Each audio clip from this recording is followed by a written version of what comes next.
everyone, welcome. My name's Lockie. This is our live watch along for Tunisia, Japan in the World Cup group stage. We've got a Japan side who are coming off that draw last week against the Netherlands, and for Tunisia, this is a big game for them, man, because they need to respond after what was a really disappointing defeat for them last week against Sweden. So, two teams looking to pick up their first wins of the tournament. It's already been a very thoroughly entertaining day of action in the World Cup. Some big results, some big teams in action. Jump in the live chat. What do you make of this contest? What are your score predictions? Japan, a side that, well, of course, Australian fans know Japan very well from Asian AFC qualifying. The Socceroos did take on Japan in that round of qualifying. The Socceroos managing to get that famous win against Japan in Perth about a year ago now. So, in a way, I guess I do want to see the teams from Asia do well. I do want to see them do well at this tournament. So I am sort of rooting for Japan in this game. I don't know about you guys. How you feeling? Bacon's here. Welcome, Bacon. Hope you're doing well. Says Japan win. I think Japan are probably our favourites, to be fair, heading into this game. And Michael G, welcome Michael, says, if Australia drop out, Japan are my number two. Look, I hope they have a really strong run at this tournament, and I think they are certainly capable of it as well with the quality they have in their team. They've got some players playing at a really good level all across the world at some big clubs in Europe. So yeah, man, we've got the Socceroos gear up behind us. Of course, we were live yesterday for the Australia-USA game. Thanks to everyone who joined us for that one. Still recovering from what was a disappointing defeat in the end from an Australian point of view. It was a big game. It was a dramatic game. Plenty of emotion involved. So we were live yesterday for that one. And we are live here for Tunisia, Japan. We've got a bunch of live streams coming up throughout the coming week as well. So, in terms of score prediction for me, I think I'm going to call Japan... I think Japan should win this game. I'm going to go 2-1. I'm going to go 2-1. Tunisia are a team who I think that that defeat that they suffered, that heavy defeat to Sweden in match day one, wasn't truly reflective, I think, of Tunisia's quality. I think they can be better than that. And obviously the big story around Tunisia is that they've already made a change in head coach, which is just remarkable in the midst of the World Cup group stage. After that heavy defeat, they have wasted no time in bringing in a new head coach. So will that sort of inspire this Tunisia team to a big result here against Japan? It does feel like Japan probably are favourites in this one. That's my feeling, at least. I don't know if you guys agree with that one. But I think you look at this Japan side, the quality they have, the experience, the squad depth as well. I think, it's a big game for Japan as well, because if they fail to win here, all of a sudden it gets a little bit nervous. It does get a little bit nervous for them, for Japan. Their final game of the group will be against Sweden. And for Tunisia, it doesn't get any easier from here. Next up for Tunisia, they are taking on the Netherlands. Great to see only edits in the live chat. World Cup X, Cozy, Platypus. Michael G's joining us once again, as well as a new member to the channel, Bacon Gaming. If you guys want to support the channel, check out the memberships. We've got a bunch of... members only videos and live streams on the way. Extended matchday vlogs. I've already got one out on the channel for members only. So this game is kicking off in about 10 minutes or so. Very comfortable kickoff time here. That's what we love about this World Cup for us fans here in Australia. It is kickoff will be at about 2 p.m. Here on Sunday afternoon. So what better way to spend a Sunday arvo than watching some World Cup football? How good. Hope you guys are doing well. Hope you're having a good weekend so far. Michael G asks in the live chat, what does the Turkey-Paraguay result mean for Australia going forward? Sorry, off topic. Certainly not off topic at all. We can talk about any World Cup games in this live stream, or anything at all in regards to Australian football, of course. And yes, Socceroos fans were certainly watching that game closely. That other game in Group D yesterday. Big result for Paraguay. I'm sure we all saw that result there, and it It was a big result for Paraguay, and obviously for Turkey. I mean, just devastating from Turkey's point of view. The fact that they have lost their first two group stage games here after having so much. They're entering this World Cup with such a strong team and some top players in that Turkey team, and I think everyone's just shocked how they have clearly not delivered here at this World Cup, and they now, because of that new head-to-head ruling, Turkey are unable to make it out of the group stage. So that is one of the big stories of the World Cup already. And for Paraguay, they are now level on points with Australia. Australia had on goal difference, and that Socceroos Paraguay game next week is going to be a big one, of course. Both teams can get through to the knockout phase. A draw should be enough to get both through to the knockout phase. But of course, you sort of want to finish higher, because if you finish in second spot, it makes it a little bit easier. Whoever finishes second, you'll be facing another second place team. Whereas if you finish third, you're playing a team that finished first in that group. So you definitely want to make sure you finish second, that's for sure. But both Paraguay and Australia have a great opportunity now to progress through to the knockout stage. But it was a dramatic game yesterday, man. I was watching it, Turkey and Paraguay, a red card in the first half to Miguel Almiron, so he'll miss that game against Australia. And Turkey were pushing and pushing. It was very similar to Turkey's game against Australia, where they were pushing so hard, they were creating so many chances, but just unable to find the back of the net. And credit to Paraguay, who, with 10 men for so much of that game, really defended so well. So, yeah, man. World Cup X also mentioned how good was Volpato versus the USA. Has to start. I agree. Absolutely. He was very impressive, that cameo off the bench, Christian Volpato. And yes, I think I did pick up on that. World Cup X, thanks for mentioning that as well. It is A-League X. And yes, I've seen your content, man. Love what you're doing. And I figured that as well. Yeah, A-League X to World Cup X. It does make sense. The name change there. Fair enough. So, kick-off in this match, not too far away. We've got a cup of tea keeping us company here. Thanks everyone here in the live chat as well for keeping us company. Both teams walking out of the tunnel. This is the final game for the match day. Japan in their home kit, the blue kit. Looks great. Tunisia in the all-white strip. Packed stadium in Monterrey, Mexico, where this game is being played. Earlier today, some dramatic results. Netherlands 5, Sweden 1.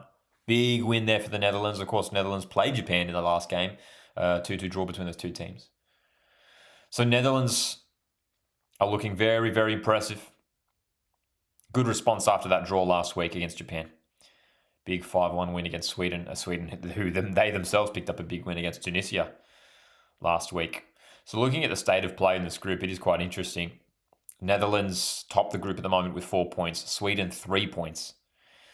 And then is Japan and Tunisia here, who are third and fourth. Japan with just the 1 point. Tunisia 0 points.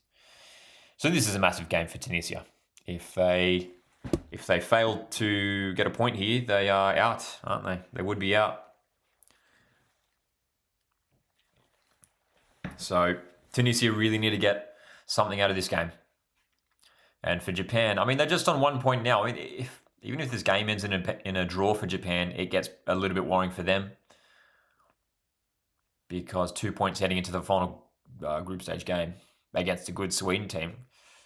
I think we're all expecting Japan to get out of the group stage, but they're certainly more than capable of getting a win here today, and I think they will be favourites. Ronda and Tony's joining us in the live chat as well. Says, I was sitting in the corner Volpato was running at, and he is a fantastic and big unit. Great stadium, and an Aussie crowd never stops singing. Love to hear it. Yeah, it was great to see all the green and gold in the stands yesterday. Michael G also says, I'm loving how the Asian Cup teams are showing up this World Cup. They've been really impressive. There's been some big results from some of the teams across Asia at this tournament, and we may well see another big performance here from this high-quality Japan team. Kickoff is moments away. National teams currently being sung loudly and proudly in Monterrey. And that's right, as World Cup X mentions in the live chat, new Tunisia head coach. Let's see how he goes on a top Japan team. It's a really tough test.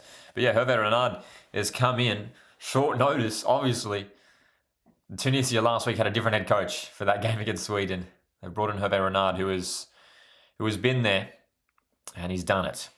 He was the man that led Saudi Arabia to that famous victory over Argentina at the last World Cup, Hervé Renard. He's a top head coach.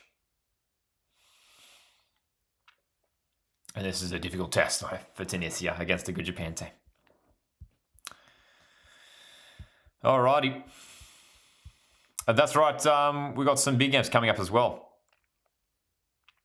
Spain, Saudi Arabia, Belgium, Iran. That's right. The action doesn't stop. Every day there's big games. 4 games tomorrow: Spain, Saudi Arabia, Belgium, Iran, Uruguay, Cape Verde, and New Zealand, Egypt. We are planning to do our next live watch along. We're planning to do is that one in about less than 24 hours time. New Zealand, Egypt, because we're keeping a keen eye on New Zealand at this tournament. We did a live watch along for their last game. That's 2-2 draw for New Zealand against Iran, which I think was a good result for New Zealand. They were impressive in that game. And I tell you what, New Zealand will back themselves against Egypt. Egypt are again another top side, but I think New Zealand showed last week that they're capable of matching it with some of the stronger teams in the tournament. The Belgium game's obviously going to be especially difficult. You've got the Belgian team, who I think is expected to top that group. All right, folks, feel free to throw some score predictions in the live chat. What do you make of this one? Who's winning? What's your score prediction? I think I'm going to go 2-1 Japan. I do expect Japan to win, but I think Tunisia have more to show at this tournament. I think they were one of the most disappointing teams last week with that heavy defeat against Sweden. So I think they have more to offer, Tunisia. Of course, we focus on the Australian national teams on this channel, of course. And Australia did play Tunisia at the last World Cup, defeating Tunisia, in fact. So we are somewhat familiar with this Tunisia team. But Ant, welcome, mate, says Japan 3, Tunisia 1. That's the prediction. I could see it happening. Japan is certainly capable of scoring some goals. All right, World Cup X with a question. Do you think we should change to a back 4 over a back 5, considering we need to score and win versus Paraguay to benefit our draw later in the tournament? If so, what formation and who would you play? I don't think we'll see a formation change. Tony Popovic has played the exact same formation for the last almost 2 years now. So I don't think we'll see a formation change. I think going forward, I wouldn't mind to see something different. But for this World Cup, I think we'll see the same thing. Because I think even playing the back 5, we are capable of getting numbers forward. It might be a game where the wing backs are doing a whole lot more attacking. Italiano and Boss supporting in those wide areas. And the number 10's getting a whole lot more of the ball. And it could essentially turn into like a front 5 at times with the wing backs getting forward. So I don't think we'll see a formation change for Australia. I think it's certainly capable of doing some attacking. But yeah, I think Australia should certainly be looking at this game against Paraguay as a winnable game. But Paraguay is going to be a tough test, obviously, but I think we are capable. I think we are. Alrighty. Kickoff about to get underway. Some top players on both teams, man. According to the graphics on the broadcast, Tunisia expected to play a 5-3-2 formation. Obviously with hopes of keeping this high-quality Japan side out at the back. And for Japan, expected to play perhaps a 3-4-3. We'll keep an eye on it. So many top players, man. Tomiyasu at the back. Suzuki, the goalkeeper, top goalkeeper. Tanaka, Kamada in midfield. Sano, Ayase, and Ito leading the line for Japan, the 3 players in attack. Curious to see how they go about linking up in this game and whether that Tunisia back 5 can keep them quiet for 90 minutes.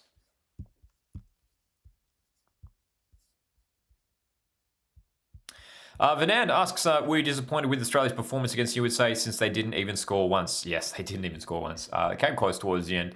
Yeah, very disappointed, especially in that first half, which was very, very poor from an Australian point of view. USA dominated that first half. Second half was a little bit better. I think USA only had one shot at goal in the second half. So Australia were much better in the second period, but it just wasn't enough in the end. We needed to start better, and we didn't match USA, unfortunately. So yeah, it's a real shame. But look, we're coming up against co-hosts of the tournament who are coming off an impressive win in match day 1 in front of a packed stadium full of their fans. USA are obviously going to be huge favourites, so the result itself isn't particularly a surprise. But nevertheless, it was a disappointing performance in the end from Australia. This game is underway, folks. Tunisia, Japan. Who will win in this World Cup Matchday 2 game? Thanks for joining us, everyone. Welcome to the live stream. My name's Lockie, and you can hit the like button if you haven't done so already. Support the channel. You can also consider sending in a super chat or jump on the channel memberships, which were just launched a week ago. So, I think the expectation is that Japan will probably control the bulk of possession, you would imagine.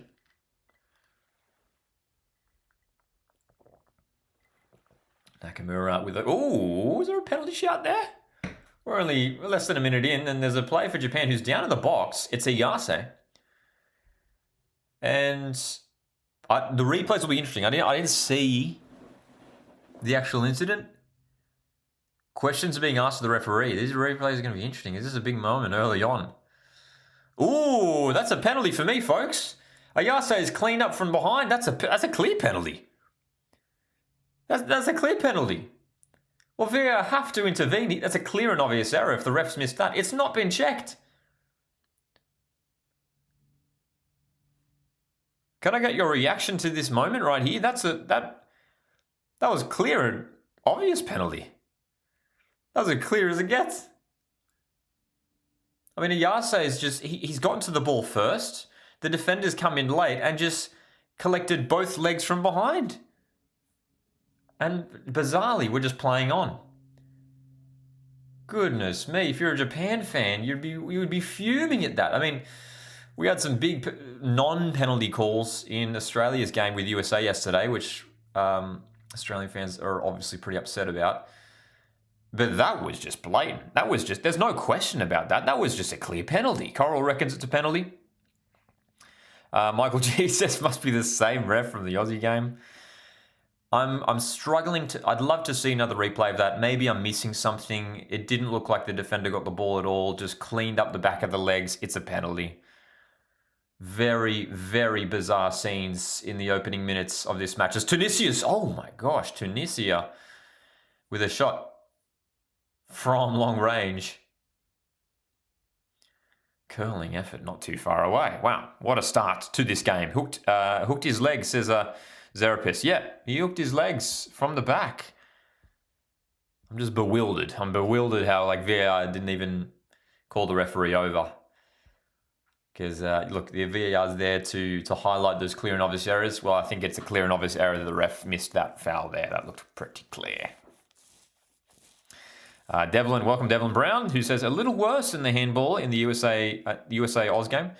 I mean, yeah, well, this one was just clear and obvious for sure. Whereas, the handball, maybe it is debatable. As Nakamura's in the box here for Japan. Great chance for Japan. The cross, surely. It's in! Japan! Well, they didn't get the penalty, but they've scored the goal. Less than 4 minutes on the clock. It's Japan who lead. 1-0. They got numbers in the box. And forced it home from close range. It's a disastrous start for Tunisia and a dream start for Japan. Great work from Nakamura. Brilliant work from Nakamura. And was it Kamada who got the touch in the box? The ball speed, man, fantastic. Switching it across to the left, and just Nakamura, just with so much space on the left-hand side, got it into the box, beat the defender. And yet it was Kamada who had driven into the box from midfield. Poor defending from Tunisia, it has to be said. Japan lead, 1-0 after 4 minutes. Adstar, welcome Adstar, who says, will Japan lead their group when they win today?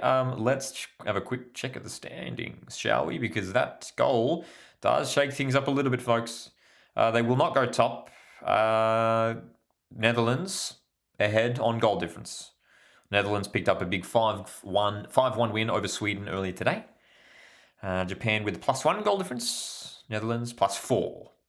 So Japan would need another 3 goals. Would that be enough? Probably 4. Probably 4 because Netherlands have scored 7 goals already.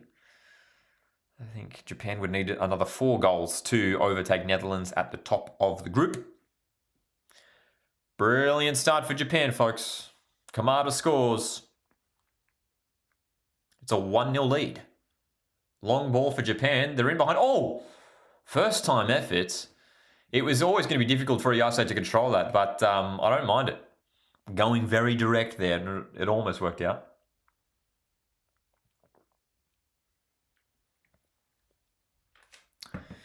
Wow, what a start, man. What a start for Japan. A question from Adstar a moment ago. Great to see everyone joining us in live chat today. I want to look at this question from Adstar. It says, when is the last time Mo Toure scored for Australia, and can we keep on supporting him as the great hope when he simply is not producing at national level? I think he should still be starting for Australia. And just because he hasn't been scoring doesn't mean he hasn't been playing well. In the Turkey game, I actually thought he was pretty good. His hold-up play, his work making those attacking runs was good to bring the other attackers involved, to get them involved. So, look, I'm still okay with Toure starting for Australia. While, of course, he hasn't scored for a few games now. I'm trying to remember the last time he scored a goal for Australia. He obviously performed so well in those friendly games against New Zealand last year. Here comes Japan. They are breaking forward down the right.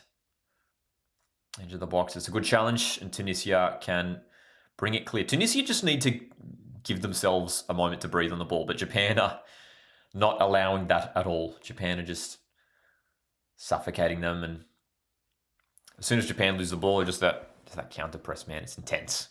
It's intense, and Tunisia going to try and find a way to deal with this. Zerapis says, I think they get their 4 goals.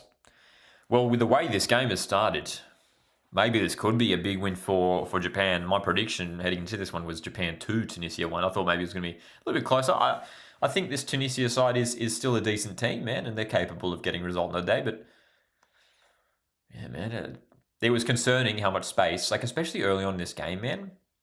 You might see that amount of space open up towards the end of a football match, but the way that space opened up so easily at the far post, Japan's quick break, and then Nakamura on the left was just able to cruise into the box, beat the defender, get the cross in. Yeah, man.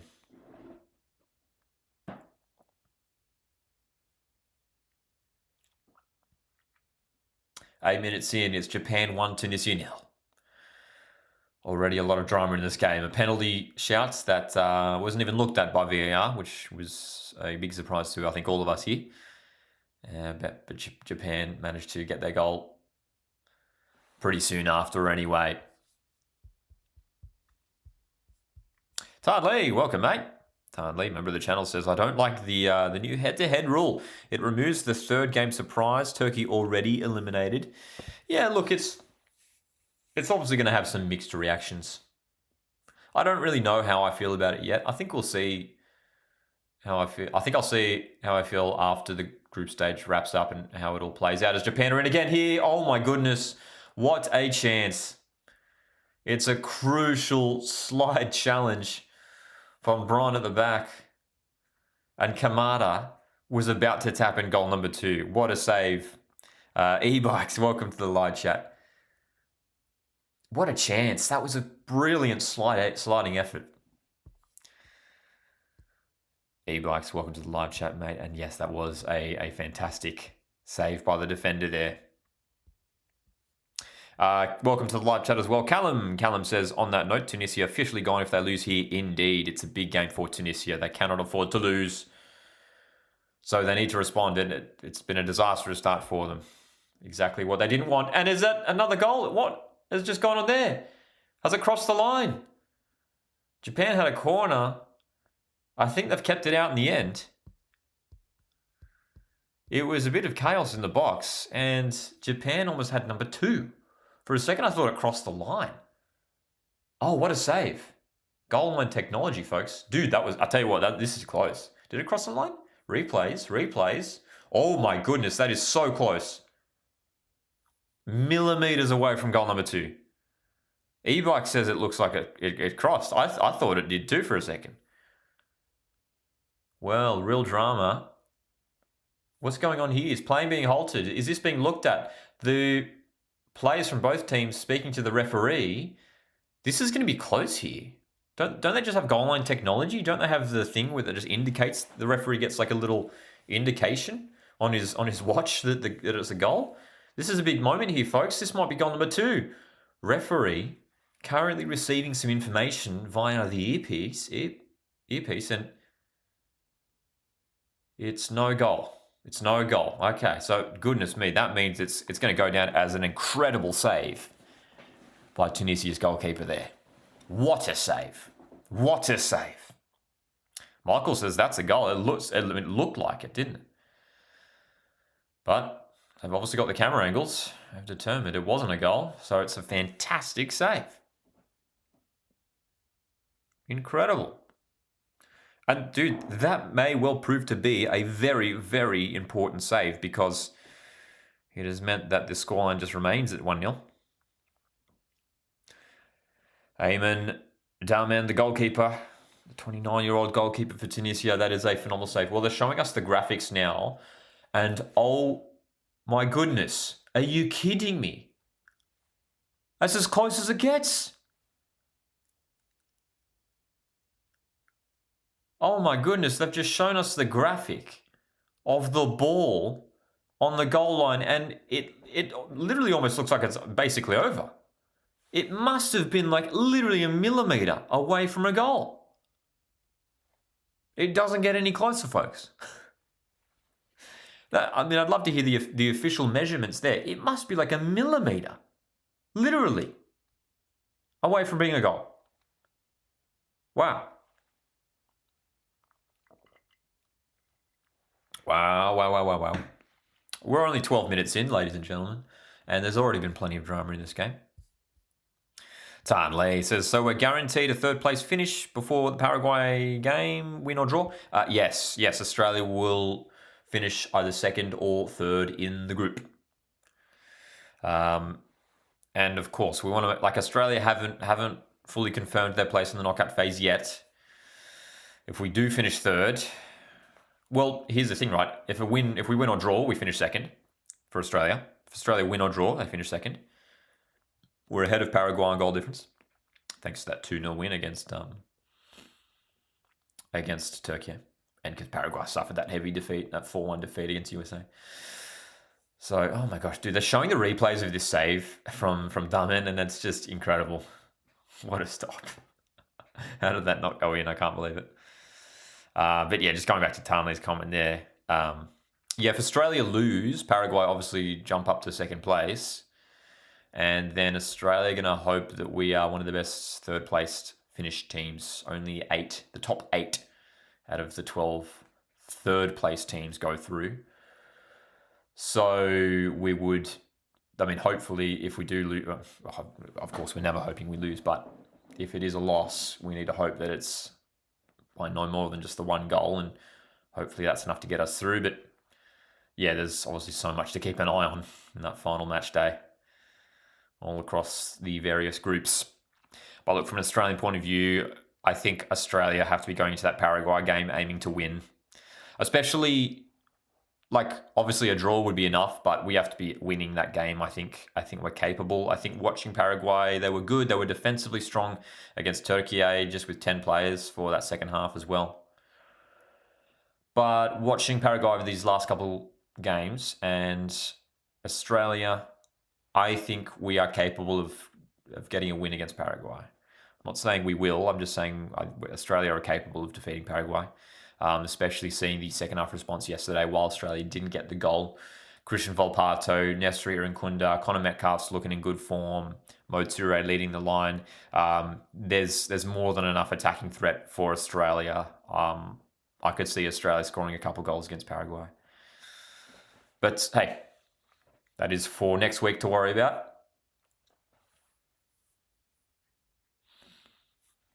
It's obviously going to be a big game. Battling for that second spot, you want to make sure you finish second so you get a slightly easier knockout stage match. Coral in the live chat says, I feel that save gave Tunisia a little boost of energy. Could that save urge them on?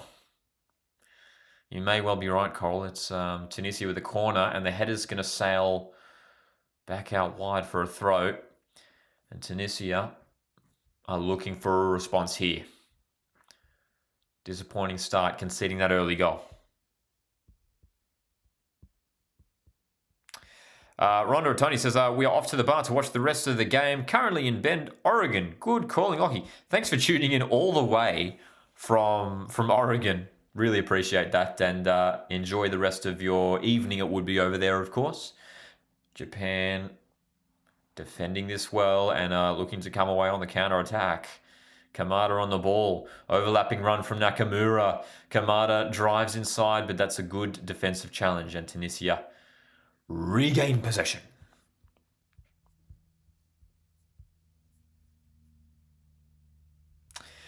Steve, and welcome here once again, Steve, who says the fact that teams like Qatar and Curacao have a chance to qualify and Turkey are out is crazy. Yeah, man, it's the World Cup for you. It's always going to serve up some surprises, and not many people expected Turkey to be out of the knockout phase, possible qualification before the third group stage game. Turkey 2 losses already at this World Cup. And yeah, man, Qatar, Curacao, both have picked up draws. Qatar getting a 1-1 draw with Switzerland in match day 1. And earlier today, Curacao with that impressive scoreless draw with Ecuador, which I think is being considered as a bit of an upset result there. Curacao against a good Ecuador side, scoreless draw is fantastic. And it was Eli Room, the goalkeeper for Curacao, who is taking the headlines. 15 saves in that game. So Curacao, they are still in with a chance.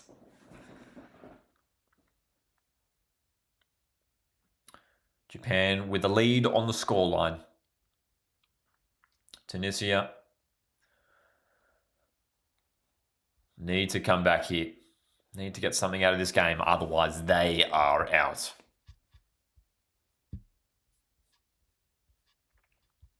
This is our 5th watch-along for this tournament. We've been obviously doing live streams for the Aussie games. We were live for New Zealand's game as well against Iran last week. We were live a few days ago for Argentina and their impressive win of Algeria. And we'll have a bunch of live streams throughout the week as well. So if you want to stay up to date to those, make sure you're subscribed. We are planning to do a live watch along tomorrow for New Zealand's game against Egypt. While Australia and New Zealand are fierce rivals, when it comes to this World Cup, I do want to see New Zealand do well. They certainly are one of the underdogs at this tournament. So we want to see our neighbours there, New Zealand, have a good run at this tournament. And look, there's hope for New Zealand. They picked up a 2-2 draw last week against Iran. I think they'll back themselves to really compete with Egypt tomorrow. Another tough test, of course. And for New Zealand, it just doesn't get any easier for them. And then the final group stage game is against Belgium. So it really feels like tomorrow New Zealand need to get a positive result. A win would be ideal, of course, but a draw would be okay, but it's going to be really tough, I think, to get a result against Belgium.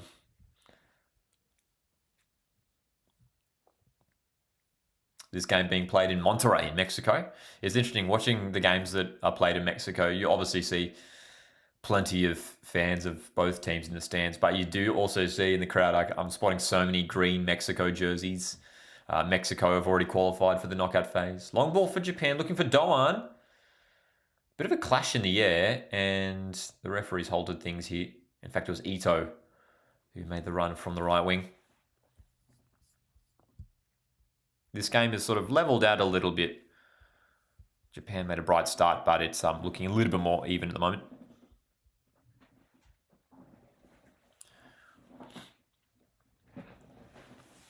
Dude, what do you guys make of this, the referee view camera? I do kind of like it, man. Like, it's something that we've seen here and there in some big football games. You see it sometimes in English Premier League games. But it's been cool, man. Like, pretty much all the referees have just been wearing these cameras. And it's pretty cool seeing some of the camera angles of these goals. It's cool. I do like it. Something different. Hervé Renard, he's on the camera right now, and he is screaming to his players at this moment in time, urging them to get forward. It seems. So Japan, with a slow build up from the back.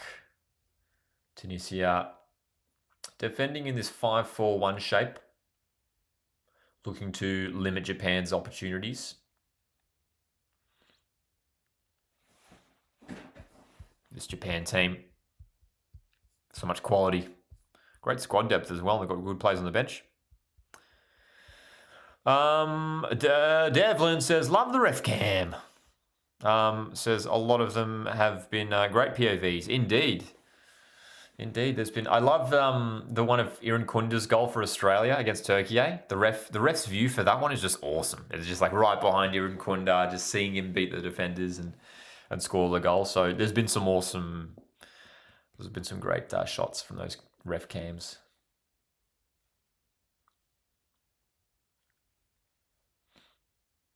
Maybe a chance for Japan here as the ball's bouncing around and Tunisia just trying to get a foot on it in their own defensive half. Japan, look at this pressure from Japan, man. They give away the free kick in the end.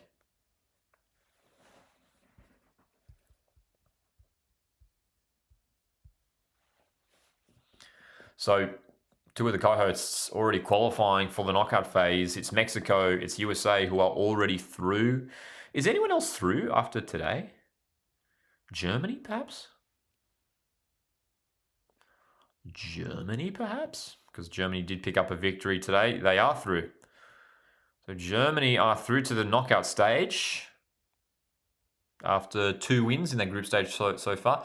Look, they've been good, Germany. That big 7-1 win against Curacao in match day 1. And then earlier today, Germany 2-1 win over Cote d'Ivoire. They were trailing in that game, Germany, and they come from behind. But I think that was while maybe the first half wasn't the best from Germany's point of view, it was a good test for them and to show that they are capable of making a comeback from behind there. They did well. So Germany are the third team to secure their place in the knockout stage alongside Mexico, alongside USA.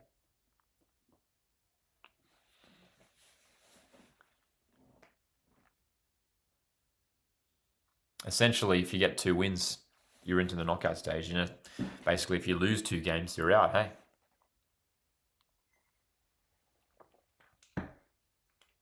So I'm sure we'll have a few more teams locking in their spot into the knockout stage in the coming days.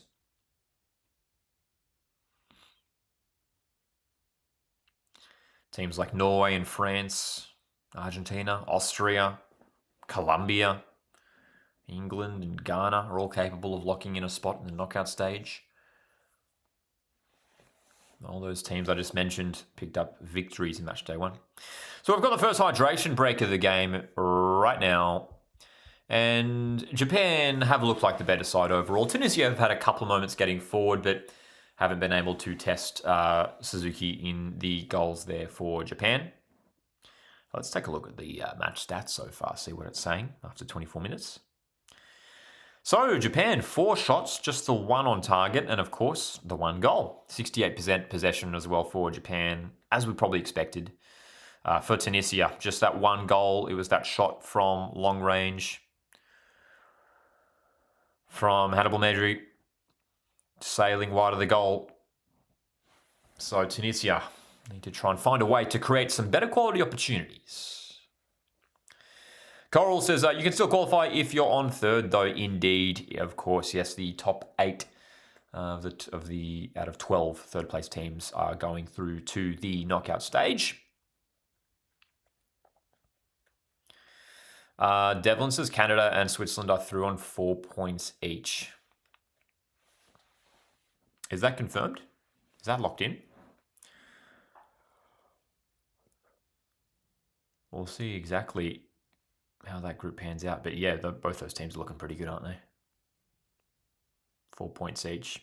And yeah, no, you would be right, wouldn't you? Because Bosnia and Herzegovina and Qatar can't overtake Canada and Switzerland, hey, with the head-to-head ruling. But it's just a matter of which order. I tell you what, that'll be a great game next week. Canada-Switzerland. How about that win from Canada, that high-scoring win against Qatar? Obviously, Qatar were reduced down to 9 players with those 2 red cards a few days ago. Canada-Switzerland, that'll be a good game coming up next week.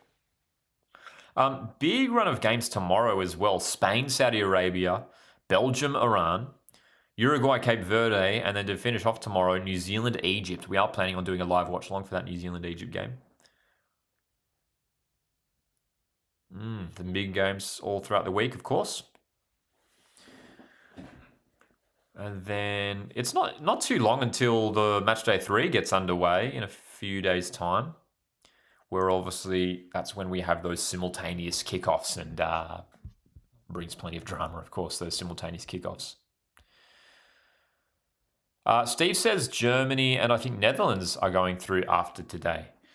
I think you'd be right. Hey, it's funny with the head-to-head thing. Like we're trying to, run the equations through the head, run the scenarios through, and yeah, if Tunisia don't get a result today, that would surely mean that Netherlands go through. Netherlands defeated Sweden today. The Netherlands play Tunisia. Yeah, no, I think you would be right there, Steve. I think if Tunisia lose here today, Netherlands are through. Yeah. It's quite interesting. It's quite interesting that sort of the head-to-head thing that they're doing here at this tournament. How do you guys feel about it? You like it? You don't like it? I don't know how I feel about it yet. My feelings are not set in stone. Okie dokie.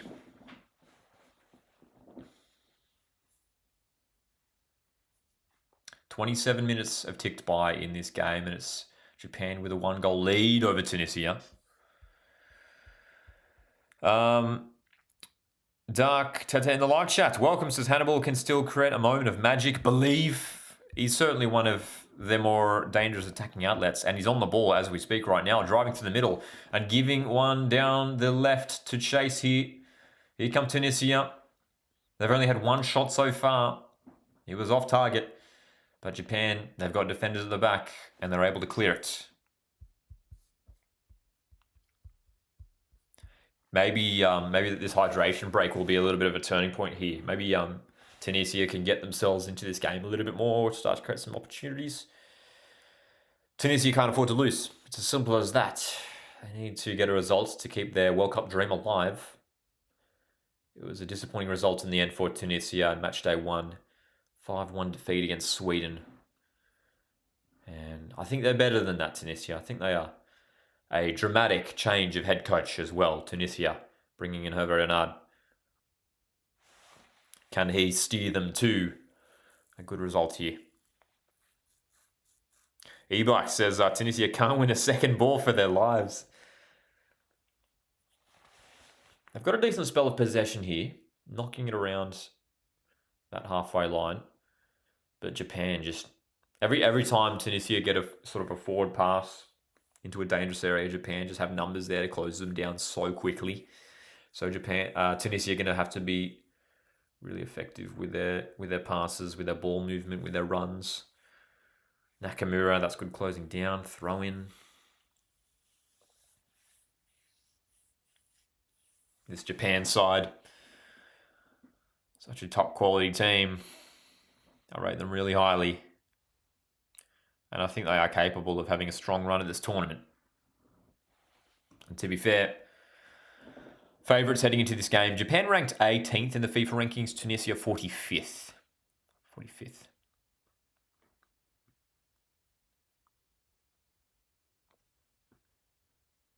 Dark in the live chat says they got through the first period. That was the important part. Typically, you have something like a coach firing you come to come together as a team, says Dark Tetra in the live chat. Steve in the live chat says, even Harry Potter's brother could save Sweden from the Dutch invasion today. The Netherlands were just too good today, weren't they? Really impressive results as... Here's a chance, Ayase for Japan, driving forward into the box and shooting. Oh, what a goal! That is a stunning strike. And Japan have a 2-goal lead now. It is a great goal.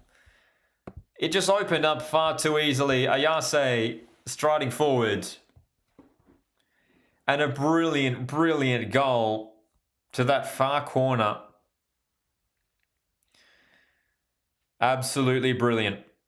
Ayase Ueda scoring for Japan. Wonderful strike. Wonderful strike. Goal indeed. What a goal, says E-Bikes. What a goal indeed. Japan with a 2-0 lead after half an hour. Ayase Ueda with the goal. He plays his club football with Feyenoord in the Netherlands. We were just speaking about the Netherlands. They did play earlier today. That's a brilliant strike. And there was, I tell you what, there wasn't much. There really wasn't much that Tunisia's goalkeeper, Ayman Darman, could do in that situation because the placement and the power on the strike was just perfect. It really was. That was a delightful finish. And the Japan fans are celebrating passionately. Tunisia... This is not looking good from their point of view. 2 goals down. Japan are in a very comfortable position after half an hour of football. It's a great goal from Ueda. That's right, Therapist. Therapist says Japan has the chemistry. Coral asked the question, says, okay, who here thinks they have a shot at 4 to 5 goals? With the way they've started here, yep. Yeah, it could be on the cards. It's a great start. 2 goals to 0. And with how easily they've gotten forward on a couple of occasions here, Japan, like they haven't been absolutely dominating with a ton of shots. Like Tunisia have had a decent spell of possession here and there, but man, Japan just showing their quality when they get forward and too good. Too good, dude. They scored 2 goals against the Netherlands in match day 1, that 2-2 draw for Japan with the Netherlands. They've already got 2 goals here after half an hour against Tunisia. So, in regards to the current group standings, Netherlands in Group F, Netherlands, Japan, level on 4 points each. Netherlands ahead by 2 goals when it comes to goal difference there. So Japan would still need, I mean, if they get 2 goals, they're level on goal difference, but they would need a 3rd goal to get ahead of them in the end, because Netherlands have scored more goals for. Netherlands have got 7 goals on the board already, so Japan, if they can get another 3 goals here, they need to get a 5 goal win. A 5 goal win would send them top of the group heading into match day 3. And it would seal, I mean, a win here, would it seal their place in the knockout stage? It surely would, right? 4 points. Yeah.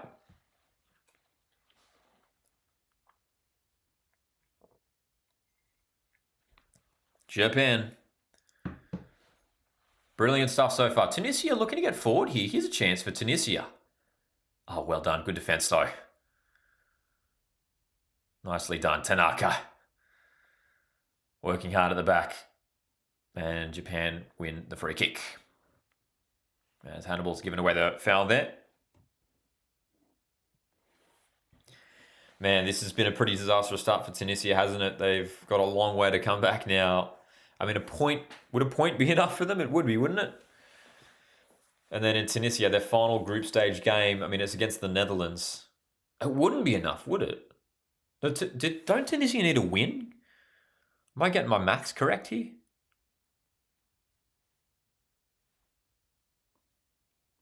Well, no. No, Tunisia, a draw for Tunisia would still keep them alive, wouldn't it?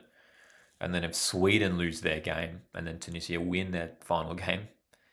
But still, I mean, Tunisia are taking on Netherlands in their final group stage game, and that's Netherlands are looking good. So even a draw is going to still make it tough for Tunisia. They would love a win here, but it's looking highly unlikely because Japan have made such a good start.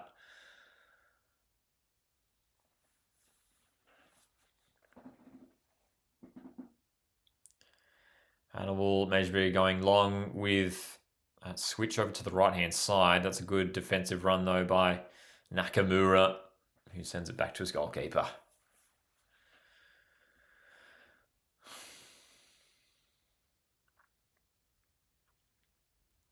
Okay, what have Tunisia got here? What have they got?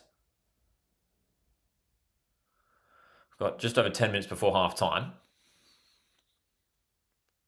And Tunisia just need to get themselves on the board here. They need to get a goal. They can't afford to concede another here, especially before half-time. It would be disastrous. They just can't afford to. They got to score next Tunisia to give themselves a little bit of hope, some belief, something to build on, a foundation. Again, Tunisia have had some good spells of possession. Let's have a look at the possession stats. According to FOTMob, Tunisia 40% possession, Japan 60%. But Tunisia just unable to really create much with it. They've still just had that one shot. Hannibal's curling effort from outside the box. That was just in the 3rd minute. That was Tunisia's only shot at goal in this game. So Japan have just been clearly the better side so far. Japan have scored 2 goals. They've only had 5 shots at goal in total. I mean, you can see, Tunisia is setting up in this 5-4-1 shape out of possession. You just wonder whether maybe Hervé Renard will consider tweaking the shape a little bit because they have to go for it. Will they tweak things a little bit? Tanley a moment ago said Japan impressive squad depth with Matoma and Endo injured. Yeah, man, it's one of their strengths. Their squad depth is fantastic, hey? Dark Debs from the live chat says the Dutch were impressive today.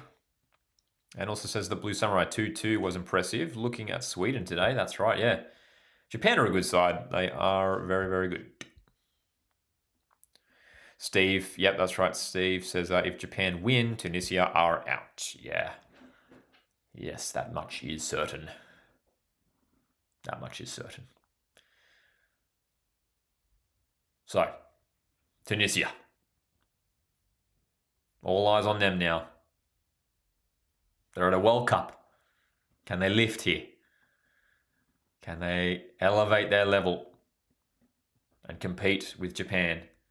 Can they get themselves on the scoreboard here in Monterrey? Packed stadium. Plenty of fans from supporting both teams in the stands. Japan seemingly happy to sit a little bit deeper and just hold on to this lead. But when they do win the ball, Japan, they are flying forward with speed and power. Power. I mean, Japan's shape is just too good. Look at the way Japan are just moving together as a unit and just closing down the space. Tunisia can't keep it in play. And Japan are back in possession. It's worrying. It is worrying signs for this Tunisia team who were unable to make it out of the group stage of the last World Cup. They beat France, didn't they, at the last World Cup, Tunisia, in the group stage. Is that right? Am I remembering that correctly? It was in Australia's group too, so I should remember. They did, didn't they? Tunisia, that last World Cup. managed to defeat France in the group stage. 1-0. A draw with Denmark and a loss to Australia at that last World Cup, ending on 4 points, but unable to make it out of the group stage. Tunisia finishing third in the end.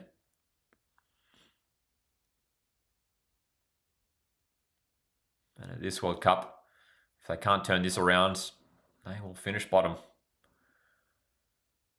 Sweden, as it stands, Sweden are currently in third place, but Sweden, they defeated Tunisia in match day 1 with a big 5-1 scoreline. Troy, g'day Troy, good to see you here, man. Hope you're doing well. Says, hey, Lockie, disappointing result for us against the US. I'm not sure I agree with some of Popper's choices. Don't know how Volupele is starting game, says Troy. It does certainly feel like, yeah, those selections were a little bit questionable, especially when you look at the players we have on the bench, Iran Kunda, Volpato, Metcalf. Yeah, I would have liked to have seen a slightly different starting 11. I was surprised to see Volupele starting. He's a good player on his day. He's a talented player, but he just wasn't able to provide much in yesterday's game, unfortunately. So, yeah, Popper's selection choices did feel like it affected us a little bit yesterday, unfortunately. It did. Thanks to everyone who joined us as well yesterday for that big watch-along for the Australia-USA game. USA winning 2-0 to secure their place in the knockout phase. Down the left-hand side, Nakamura for Japan comes in field, and Japan can set up once more. Every time they get forward, they look like scoring, don't they, Japan? Tanaka down the right for Doan, who's passed it on for Ito, and Tunisia managed to clear it away.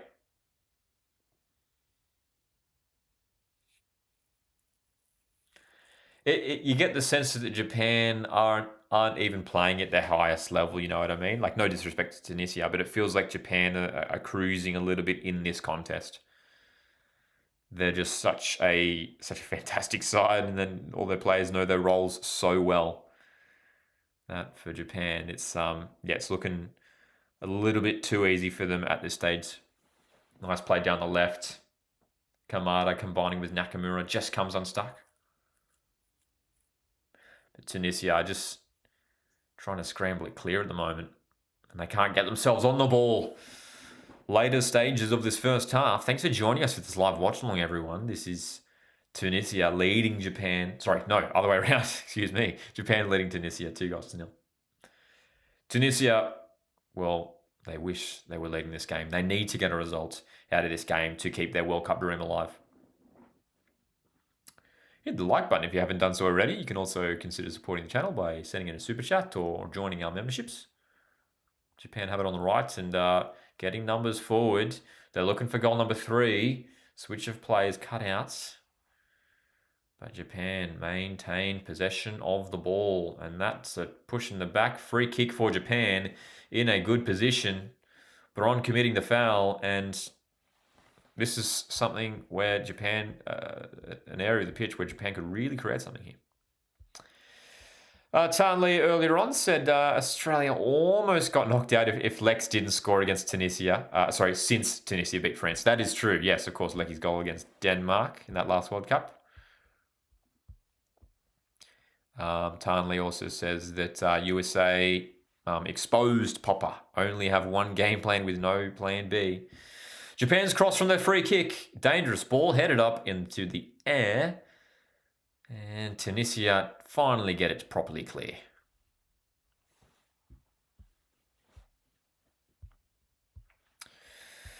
Troy is on the way to watch the rugby league today. Hope you enjoy, Troy. Hope you have a good arvo. It's been some really nice weather actually here. We are great to see plenty of folks joining us from all around the world for this live stream today, broadcasting from the east coast of Australia, where it's 2:44 p.m. It's a sunny afternoon here. And I hope you guys have some decent weather wherever you're tuning in from. Kamada on the left. For Nakamura. Those two have combined really well on that left-hand side for Japan. They've gotten it forward to Ueda, but he's been beaten to it by the defence. Tunisia doing well to hold on defensively in the last few moments.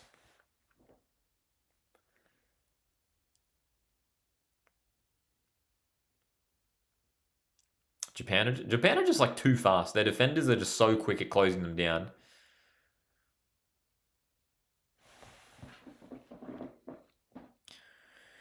Ito, Itakura, Tomiyasu, the back three there for Japan have been very good.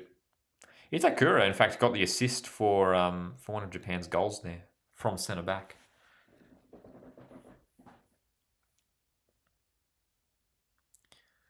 Tanaka to Kamada. We've got 4 minutes added on. 4 minutes added on at the end of the first half. As Japan are in control at the moment. Got everyone in the forward half. Third goal here would just about seal it. I know there's still 45 minutes of football remaining in the second half, but with the way this game is trending, Tunisia are just nowhere near Japan right now, unfortunately for them. Nice forward pass by Itakura down the right. Doan looking to create some space. Ball swung into the box. Just not the right trajectory, but again, Japan seemingly pretty keen to get goal number 3. Tunisia go long. And it's going to be a throw. Okay. Itakura's had to see that one out of play. Tunisia have a throw in a good position. Let's see what they can create here. Again, they've only had one shot at goal this whole game so far.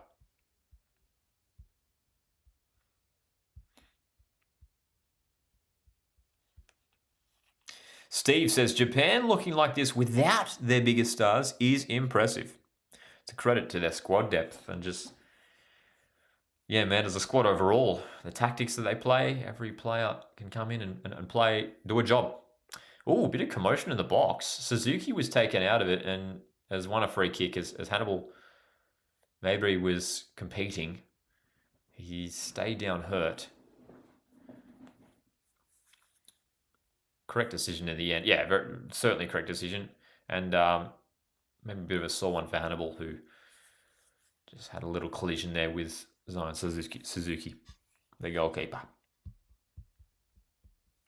Big day of football today. This is the final game of this match day in the World Cup. 5-1 win for Netherlands over Sweden. 2-1 win for Germany over Ivory Coast. A scoreless draw between Ecuador and Curacao. 15 saves for Eloy Room as Curacao managed to hold on for a historic point at this World Cup for the nation of Curacao. So Japan was certainly just basically standing on the ball here in their own defensive half, just tempting Tunisia to press forward as we only have a minute and a half remaining in this first period. Could they build for one more goal-scoring opportunity here, Japan? They've been very, very good so far. They've been solid at the back. Nakamura down the left. Combining. But it's just gone out of play. Exclusive 98 welcome says this squad looks like the World Cup winner. TBH. I mean, I really am backing Japan to have a strong run at this tournament. I think they could cause some headaches for even some of the real favourites of this tournament. We saw that they really matched Netherlands. That 2-2 draw last week was a good game, and this Japan side is very, very good. And they're playing well so far today. Very, very well. I think, to be fair, they're expected to win this game. But they've been good. They've been very good.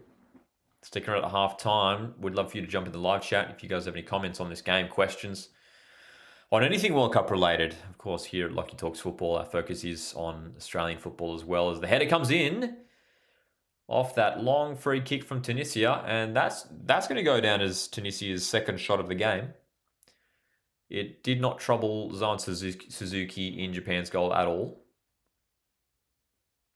It was a very, very comfortable save in the end. But another effort on goal.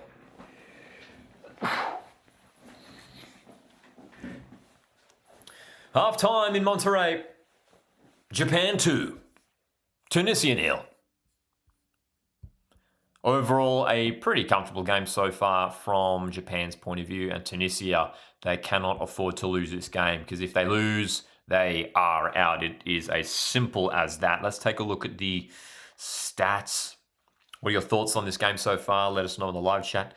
Kamada scoring in the 4th minute. Ueda in the 31st minute. Checking out some stats from FOTMob. 66% possession for Japan. 34 for Tunisia. So 2/3 of the ball going the way of Japan.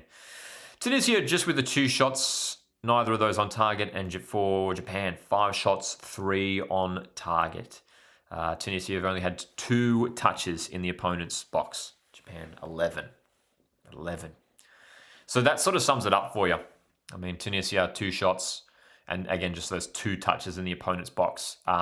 Really, I think it's more of a compliment to Japan and their defensive structure. Tunisia had some decent spells of possession in that first half. Tried to build something, but just unable to really break into the final third. And clearly just unable to break into the penalty area. 2 touches in 45 minutes of football. 2 touches in the opponent's box that's tough. That's really tough there for Tunisia. But yeah, I think it is more of the situation of Japan just defending so well.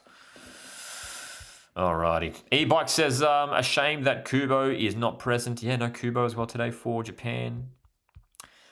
Troy says, can Messi do it again? Can Messi do it again? Do you mean like win the whole World Cup, Troy? I mean, we did a live watch long for Argentina's game last week against Algeria. And what a game it was from Lionel Messi, a stunning hat-trick. I think after that game, Argentina really showed everyone that they're going to be up for this tournament once again. Messi's looking in unreal form. Yeah. G'day to Top Football Highlights channel. Thanks for joining us. Says Japan will win 4-0 at this rate. There could well be more goals in this one. Such a fun team to watch as well, says Top Football Highlights channel. Zerapis is backing a 4-1 win.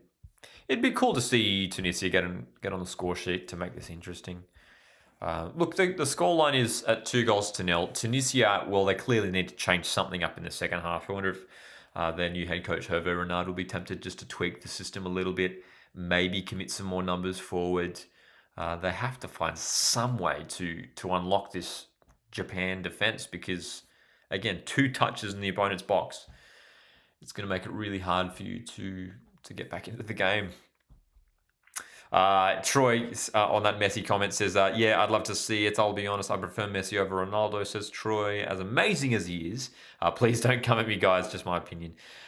He's just so much fun to watch, isn't he, Lionel Messi? Yeah, I really enjoyed doing that live watch along last week because every time Messi got on the ball, it just looked like something was going to happen, as it usually does. Yeah, Tan Lee, isn't it incredible? Tan Lee says it's crazy to sack your head coach after the first World Cup game. It was one of the big dramatic stories of last week, wasn't it? Tunisia. I mean, 5-1 loss against Sweden. Obviously, not a great start at all for Tunisia. Really, really poor start. But to change the head coach, just making that call straight away is just, it is quite something. It is quite a dramatic series of events. And Hervé Renard, who was at the last World Cup with Saudi Arabia.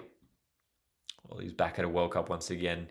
He was probably who knows what Hervé Renard was doing at the time when Tunisia were playing the first group stage game. Probably watching the game himself at home. Who knows?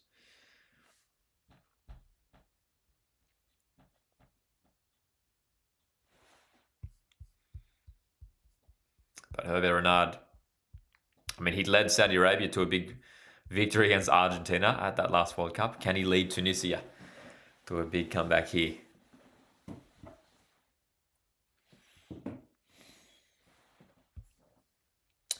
Troy says, didn't that happen with Spain in the 2018 World Cup? I believe something to do with Real Madrid too. Can't exactly remember the reasoning behind it.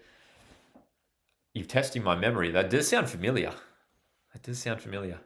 Someone in the live chat may be able to enlighten us further on that. 2-0 to Japan at halftime. If you haven't done so, hit the like button. You can also consider sending in a super chat to support the channel. This is I think our fifth live watch along of this tournament so far. We've been live for Australia's 2 games. We were live for New Zealand, Iran last week. We were live for Argentina, Algeria. We're going to have a bunch of live watch alongs coming up this week as well. So if you want to make sure you don't miss them, you can subscribe, obviously.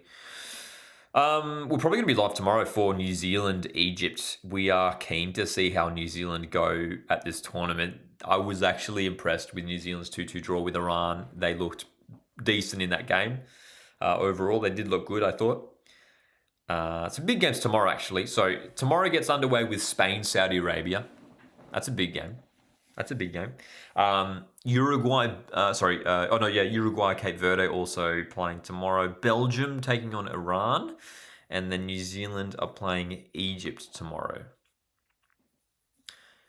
Tell you what, all those games, like even Spain, Saudi Arabia, especially after Spain drew last week with Cape Verde, all those games, I feel like the results aren't set in stone. You know what I mean? Like, there's probably a few sides there that are favourites, but like, I mean, Cape Verde tomorrow will back themselves to if Cape Verde can draw with Spain, they'll back themselves to get a draw, I reckon, out of that Uruguay game.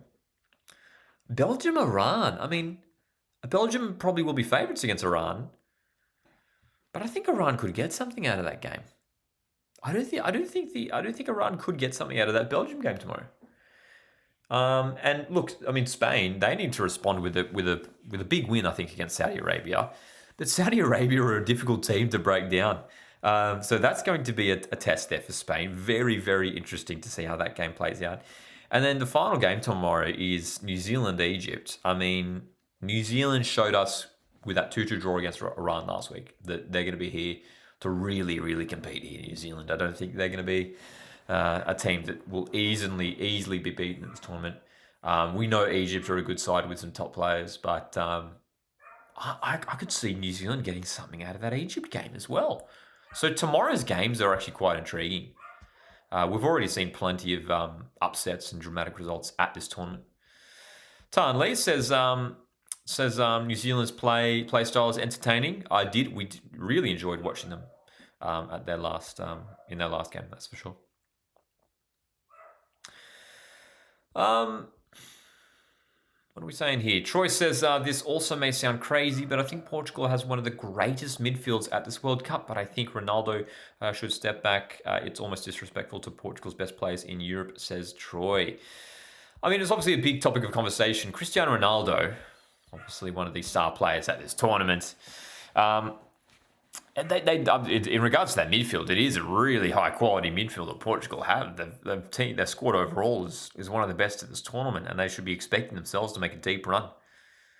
I think Cristiano Ronaldo still obviously provides a lot of quality and provides a lot for this Portugal team. But yeah, it is an interesting debate in regards to like how, what sort of role does Ronaldo play now? If you've got good attacking players who are on the bench, how much of an opportunity are you going to give those guys? And yeah, is Ronaldo's best role in this team to play as that starting striker? Vedant says Roberto Martinez isn't a good manager for Portugal. Says Jose should be the manager.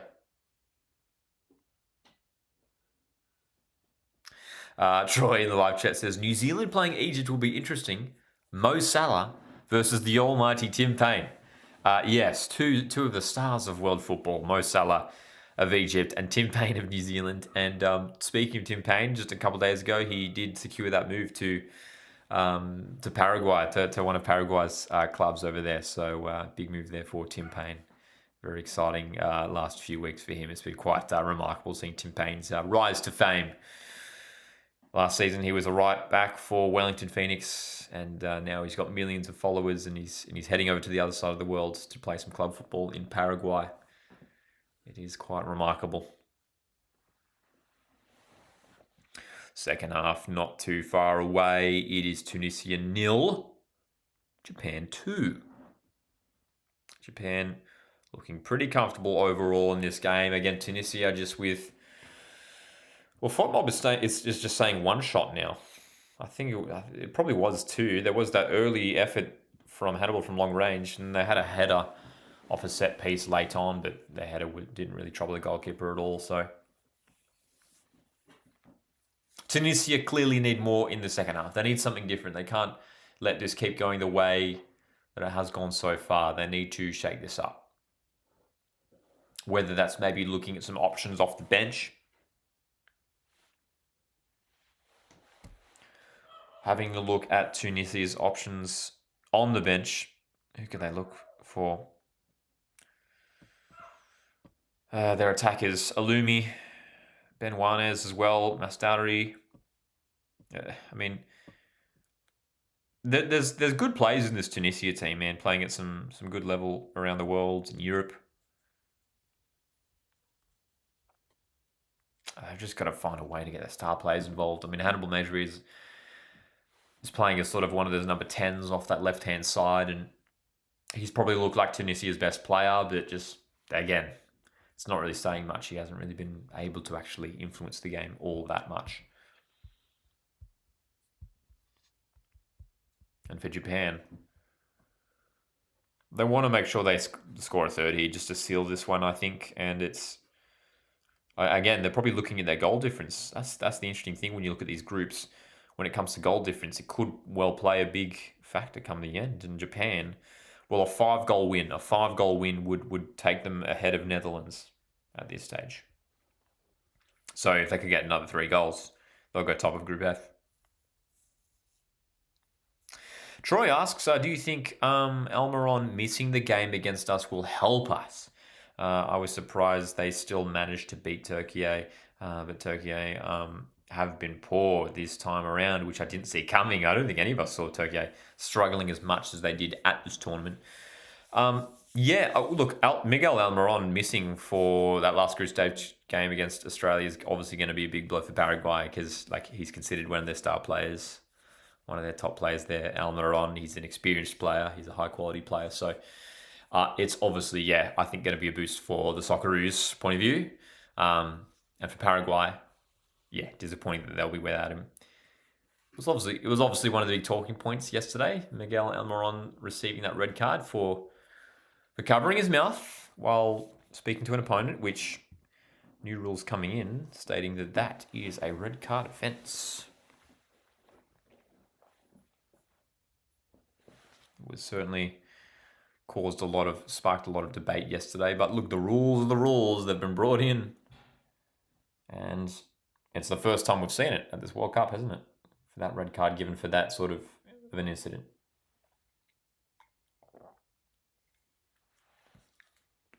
Second half, moments away. Tunisia need an almighty comeback. A point could be enough, but even then, it's still looking a little bit unlikely. Tunisia in the final game, they're taking on Netherlands. It doesn't get any easier, man. It's going to be really difficult from here for Tunisia. A draw just keeps the dream alive. I mean, a win would obviously be a whole lot more preferable for Tunisia. But if Tunisia were to turn this around for a win, it would be one of the most dramatic second halves of this tournament. Japan are looking very comfortable at this stage. So, look, I am curious just to see what Tunisia offer for this second half. Because they clearly need to offer up something different.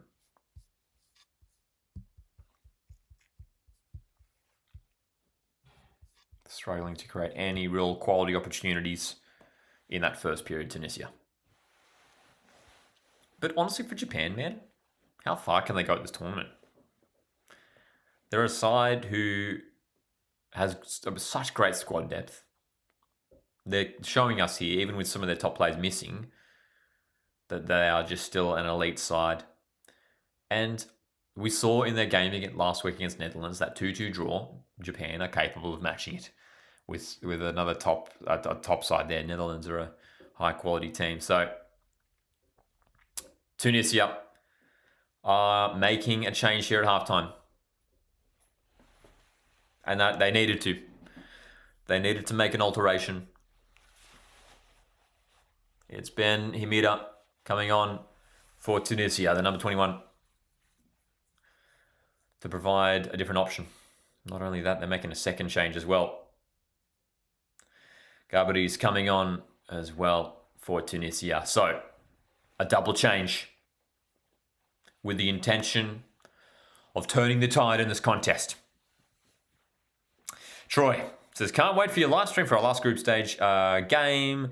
I'm quietly confident, and I work with a guy from Paraguay, says Troy, so it's been a lot of talk favourable for us too. Love that. Yeah, it's obviously going to be a very intense game there. Two teams who are contesting for the second spot in the group. Looking forward to it next week.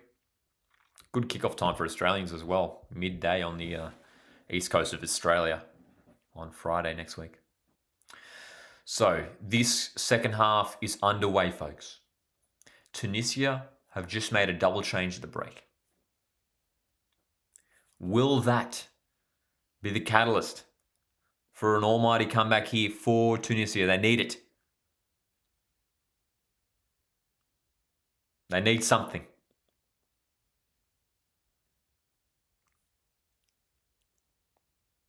Japan are looking good. It's going to be really tough for Tunisia to make a comeback in this game. Just because of how impressive Japan have been, and even defensively, structurally, just Tunisia have had not much at all going forward. Been really impressed with Japan's left side. They've gone down that left-hand side a lot. Nakamura and Kamada have been combining so well. Sano and Tanaka. Tireless work in the middle of the park.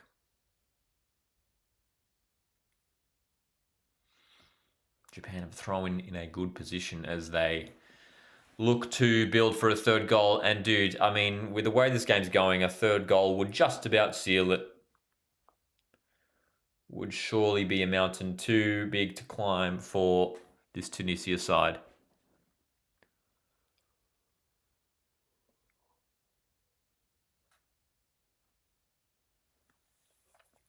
There seemingly hasn't been any change of formation for Tunisia. They seem to be defending in that 5-4-1 block.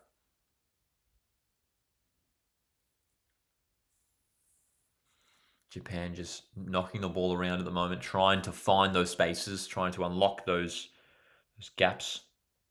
Kamada, Nakamura, good ball movement. Tanaka shoots. It's a good effort. It's just wide. But I don't mind it from Tanaka. I don't mind it. Tan Lee says Australia might meet Iran in the round of 32. Well, yeah, I mean, I don't know if you guys use the FOTMob app. That's the app that not sponsored or anything, but that's the app that I use to keep track of things. But it's very helpful. They've put together like as it stands, like this could be how the knockout stage looks. And yeah, as it stands, as Tan Lee said in the live chat there, Australia might meet Iran in the round of 32. Yeah, as it stands, if Iran finished second and Australia finished second, they could meet in the round of 32, which would be interesting. Iran, another team from Asia, of course. And I feel like Australia-Iran, I feel like that could be a close game. Here's a chance for Japan. Well cut out, though, by Tunisia.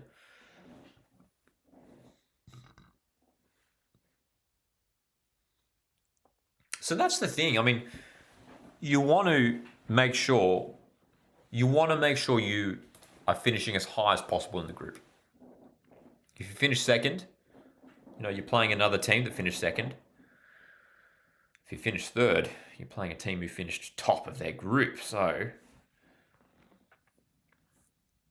to give you the best chance to progress through at this World Cup, to go far at this World Cup, finish as high as possible in the group. It's as simple as that. And that's why that Australia-Paraguay game is so important. Oh my goodness, what a chance for Tunisia. Well, they scrambled it across the box. Cross came in, and it was Hannibal who was so close to getting a touch on it. What an opportunity. What a chance. That was a great moment for Tunisia. They've barely worked the ball into the box in this entire game. But all of a sudden it opened up.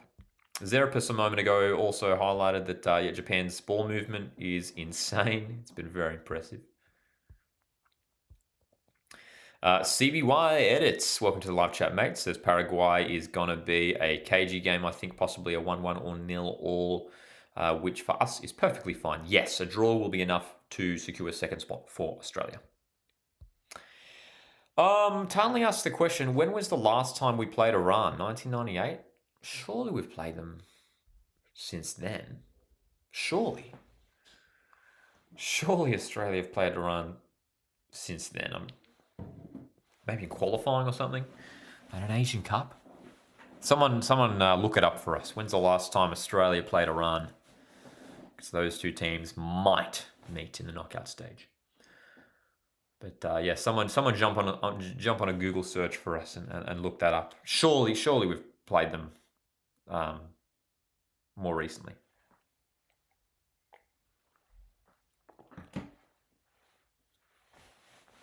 Japan 2, Tunisia 0. 5 minutes into the second half, and Japan looking good once again. Tunisia had that really dangerous cross into the box, was unable to find a teammate, unfortunately, from a Tunisia point of view.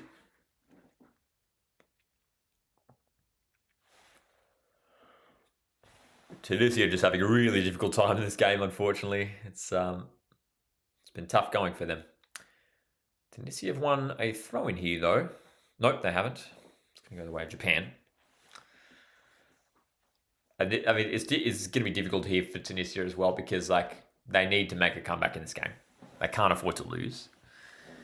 But it's a matter of trying to go for this game, trying to get the goals, but also not conceding a third. Because if they concede a third, it's pretty much done, isn't it?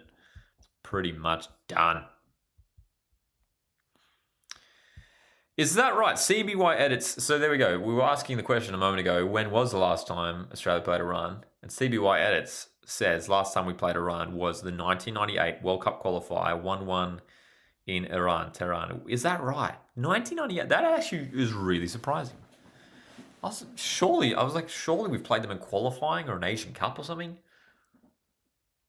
That's unbelievable that we haven't played Iran since joining the Asian Confederation. That's incredible. Very surprising to me.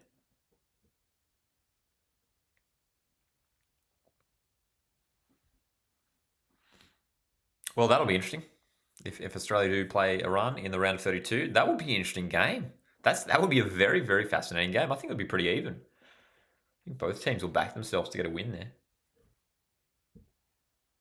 And that would probably be a favourable result for Australia, considering that, if we were to finish third, we could be coming up, against a top team like Germany or something,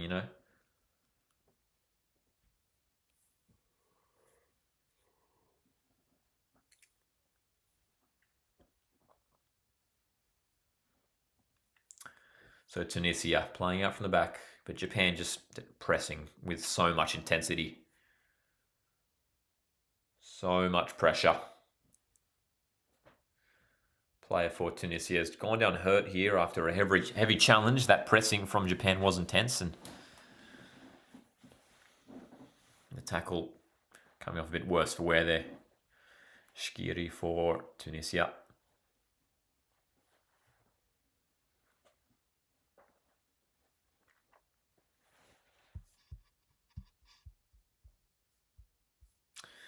Harry Kill scored in that game. Harry Kill scored, says CBY edits. There you go. 1998. That still is just quite incredible. It's been almost 30 years. Almost 30 years since Australia played Iran.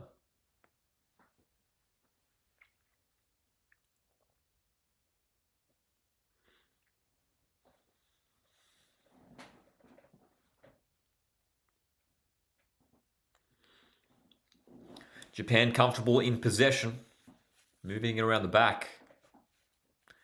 I like this formation that Japan plays. I think it suits their players really well. It is essentially a 3-4-3 formation. You've got Doan and Nakamura playing in those those wing back positions. And they do so much work getting up and down the pitch. Provide a lot of attacking threat in wide areas.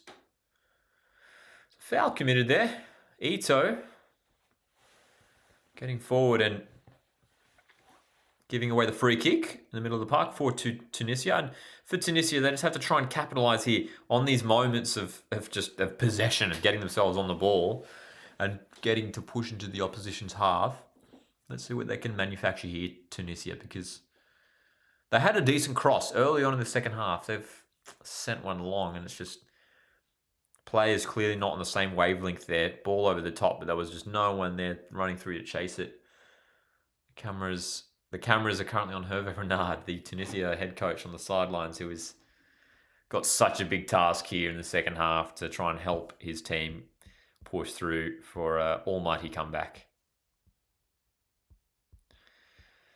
Is that right? E-Bike says this is the 1000th match of the World Cup. Is that true? That is incredible. That is incredible. I did not know that.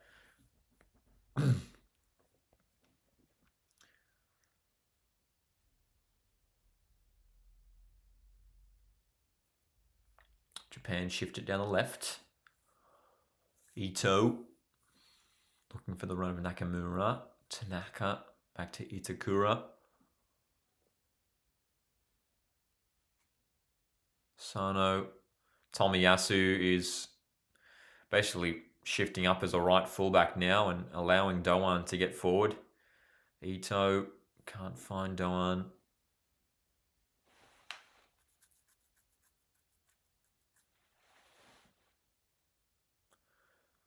Of course, as Aussie fans will know Japan very well. Australia and Japan met in Asian qualifying.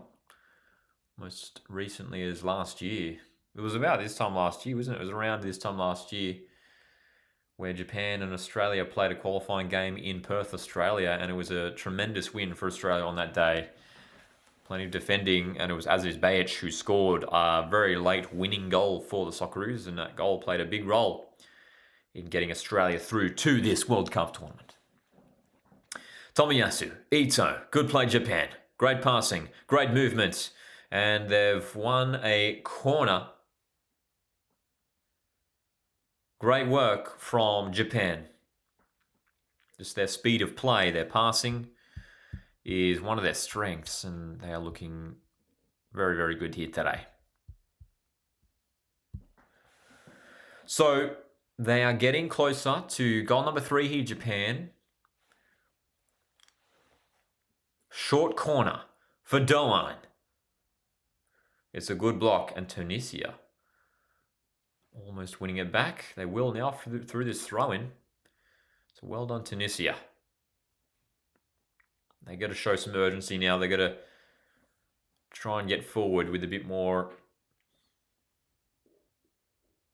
intention. It's not the right word. A bit more aggression. A bit more. They are clearly not throwing everything forward just yet. Tunisia. They are not wanting to leave themselves too exposed at the back, aware of this counter-attack from Japan. But here's a chance. That's good play. Tunisia down the left. Cross comes in. It's a good block from the defender, and that is a free kick. There's appeals for a handball. I don't think it'll be given, though, because I didn't even look like it struck the hand of Doan, who did well to get back and defend there. Did it hit the hand? I don't think so. Seemingly rolling off the back of Doan. But that was a little opening there from Tunisia. That was a little bit better. They're going to do a bit more of that. And if they can get some deliveries into the box, they give themselves a great opportunity. Steve confirms that as well, saying, yes, this is the 1000th match of the World Cup. So far, many records will be broken this World Cup. There you go. 1000 World Cup matches. It's quite something. Thanks for hanging out with us for this live watch along today. Japan currently lead Tunisia 2-0. You can hit the like button if you haven't done so already. You can also consider sending in a super chat to support the channel. Or you can jump on the memberships. We just recently launched memberships. Tan Lee, one of the members of the channel, joining us here today.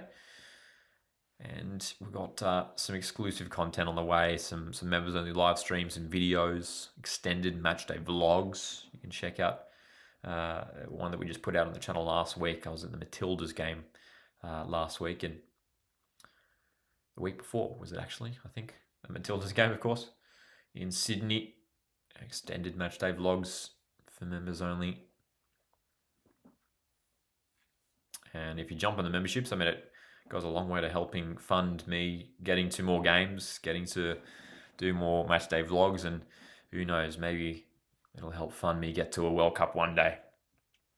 Watching this one from the other side of the planet here in Australia. Little stoppage in play here as Ito's just getting a boot back onto the foot and has to leave the field of play, it seems. An hour of football played in Monterrey. Japan 2, Tunisia 0. If Tunisia lose, they're out. Japan, this win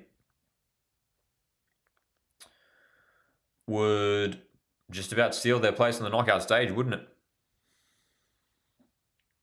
Would take them to 4 points.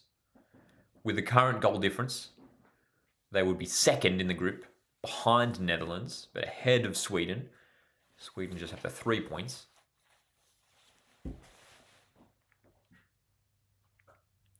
But I'll tell you what, from this group here, from this group F, I would not be surprised if the three teams of Netherlands, Japan, and Sweden, if they all go through to the knockout phase. It's been a very strong group, unfortunately, for Tunisia. They've just struggled to match it with the other teams up to this point. They've sent it long, but Suzuki will clear it up. Tunisia really working hard to try and win the ball back as it's bouncing around in Japan's half, but Sano does well there, and he's won the free kick. Just a little bit too much eagerness there by Tunisia's players to try and win that ball back.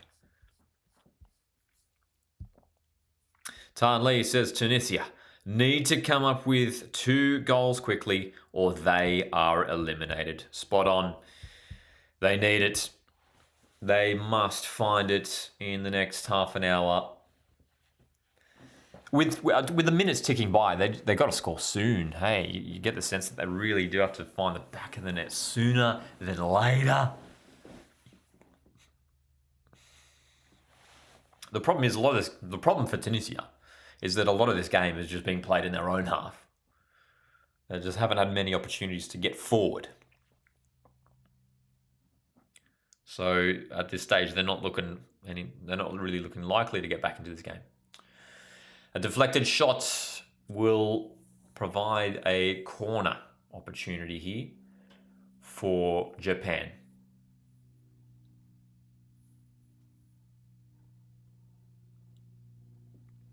And at this stage, with less than half an hour of football, probably roughly half an hour of football, of course we'll have some added time. With roughly half an hour of football remaining, third goal here for Japan. It's just about done, isn't it? Ito's delivery. It wasn't too bad, but Tunisia have been able to clear that. You can see Tunisia pretty keen to get on the counter-attack following these corners. This time it's gone out for a throw-in as Tunisia are preparing yet another substitution.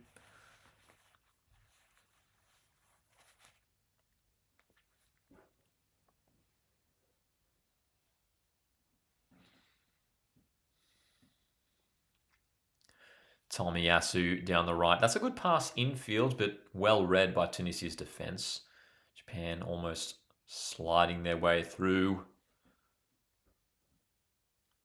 Hannibal, good forward ball. Is this a chance for Tunisia to build something? They're in the forward half, but the wayward pass just giving it away. No foul. Tunisia back on the ball. Here's another chance for them to build. Hannibal. Out to the right-hand side now. Tunisia. The cross comes in along the floor. Comfortable clearance in the end for Itakura.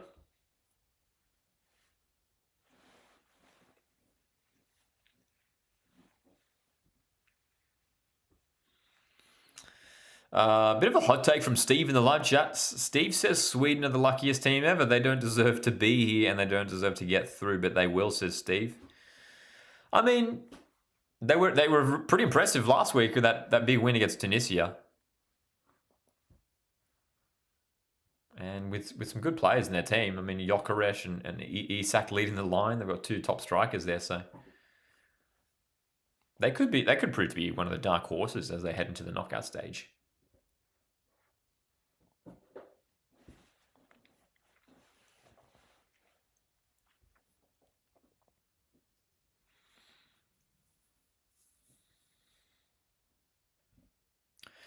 So it was another substitution for Tunisia. They've brought on a new player to lead the line.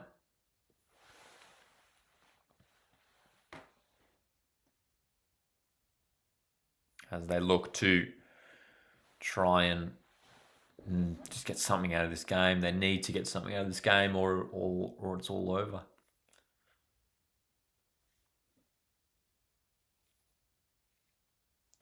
Tomiyasu's forward pass into the feet of Kamada, Doan. There's just they're just such, these Japan players are on the same wavelength, you know what I mean? They're just linking up so well. Brilliant combinations as they move forward. The 1-2s, the give and go.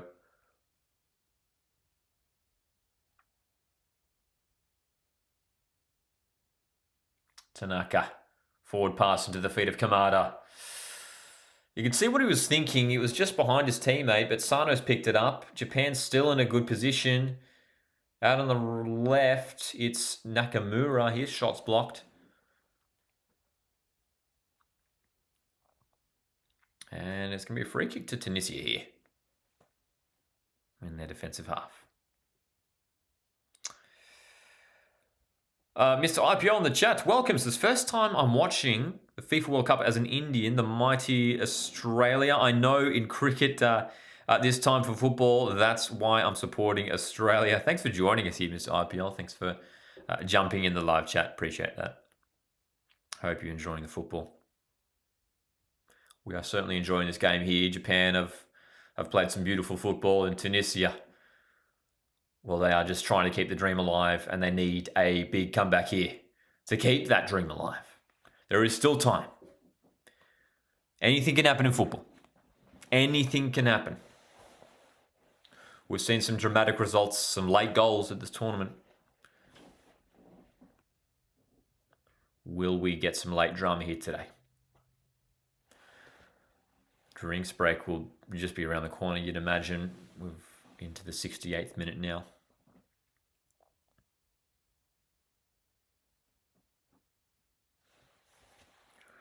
So a chance for Tunisia on the ball here. Now in the defensive half. Let's see what they can do here. They've gone long down the left. Tomiyasu's there to clear it. And Japan back on the ball.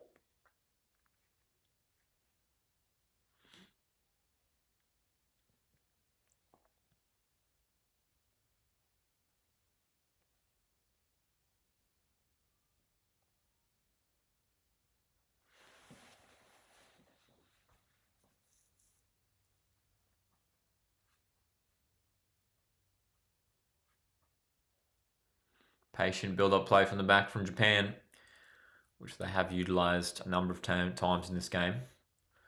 Just slowly shifting it up towards that halfway line. And you can see Tunisia just dropping back, just very wary. They do not want to concede again because Japan are in behind here. Great chance. That's goal number 3. It's a delightful finish. It's a brilliant pass. It's a brilliant goal. It's number 3 for Japan. And it may well spell the end for Tunisia. Just like that, man. That's how good they are. It was just an interesting passage of play there. They were just walking it up to the halfway line. And then out of nowhere, just a cutting through ball. And it's Ito for Japan, who scores goal number 3. Beautiful, Cesaripis. Beautiful indeed. It's exquisite play from Japan. And again, the patient build-up play. Great, brilliant football. And it just opened up, clearly onside there. And Ito, the finish was really, really nice too. He had to beat the goalkeeper. And the finish from Ito, keeping it low, driving it into the net with a side foot finish. Japan, that is a really, really nice goal. The way they just opened up Tunisia so easily there. Just like they had it in their defensive half, and it was just 2 passes. It was just pass, in behind, goal. It was 2 passes. 2 passes from their own half. Right along the floor. And Tunisia are going to be really disappointed that they were so easily exposed there in defense. Japan have a 3-goal lead. We're going to have the final hydration break of the game. Quite incredible. Quite incredible here. With just 20 minutes of regular time to go, Tunisia are, unfortunately for them, slipping out of this tournament now. But Japan, 3-goal lead. Incredible. Steve says game over in the live chat. At this stage, it is pretty much game over, isn't it? So let's take a look at the group standings at this current moment in time. With that 3rd goal for Japan. Japan level on points with Netherlands. Netherlands are ahead on goal difference by 1. So another goal for Japan here. They'll go level on goal difference.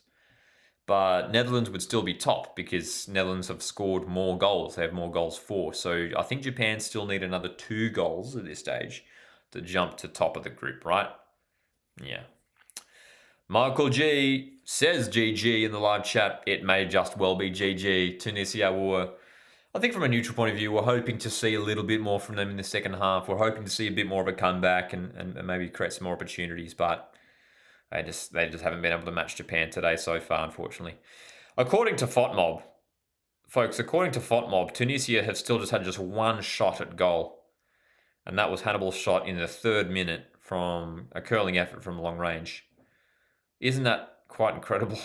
Just 1 shot, according to FOTMob.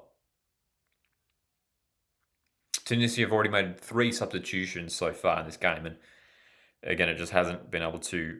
They haven't been able to gain any sort of control in this contest. Japan 63% possession, 9 shots at goal, 4 on target. The XG for Japan 1.8. 1.8. Japan's pass accuracy is sitting at 90%. They're 430 passes in this game so far. It's almost double what Tunisia have had. 90% pass accuracy with 430 passes for Japan. I mean, that sort of indicates what this Japan side is capable of. So effective with the ball, so effective with their passes, and that 3rd goal just showed us how good they are. It would just 2 passes, bang, bang, in behind, goal. It's just far too easy for them. And there's going to be, I tell you what, no one is going to want to play Japan in the knockout stage. No one. Because, dude, even some of the favorites for this tournament, I'm talking about the likes of Argentina, Spain, France, Germany, some of these big teams. Japan would give them all a massive, massive test. No one wants to play this Japan side because they are looking sensational right now. Just with their style of play, how effective they are. Netherlands, one of the top teams at this tournament. Japan matched it with Netherlands 2-2.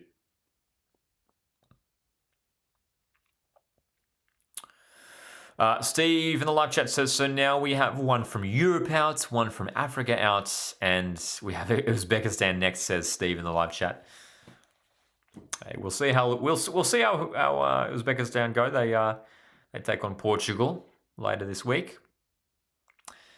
Tanley in the live chat says Japan, real life blue lock giant killer. We are back underway. After that hydration break in Tunisia.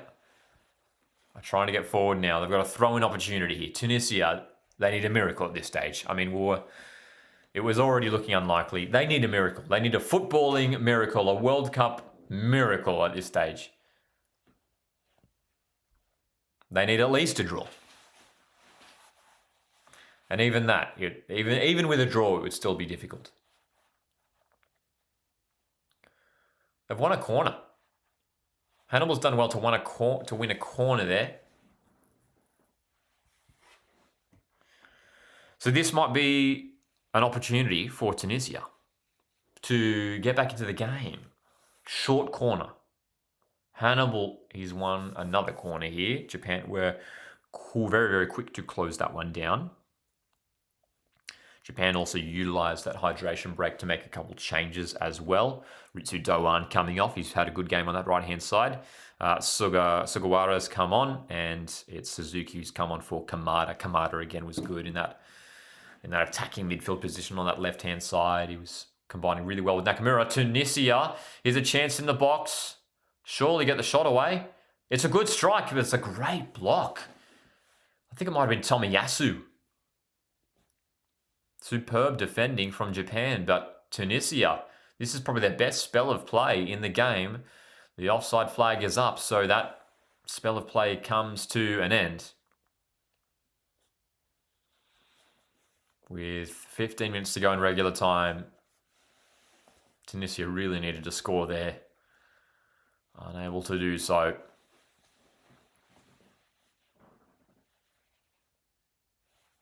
So,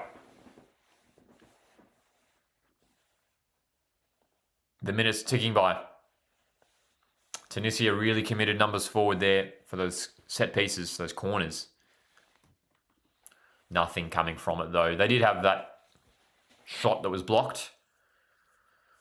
Japan are just, they're so good in attack. They're so good working through midfield, but they're so good defensively as well. This is a good forward run. Is he onside?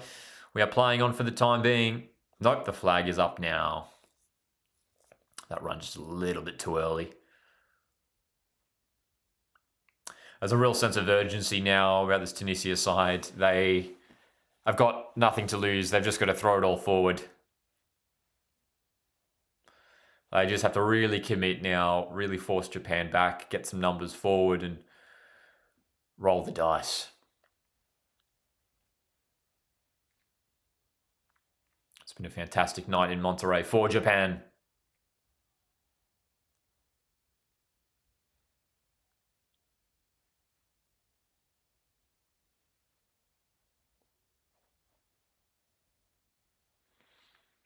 Again, this patient build-up from the back for Japan, finding the space.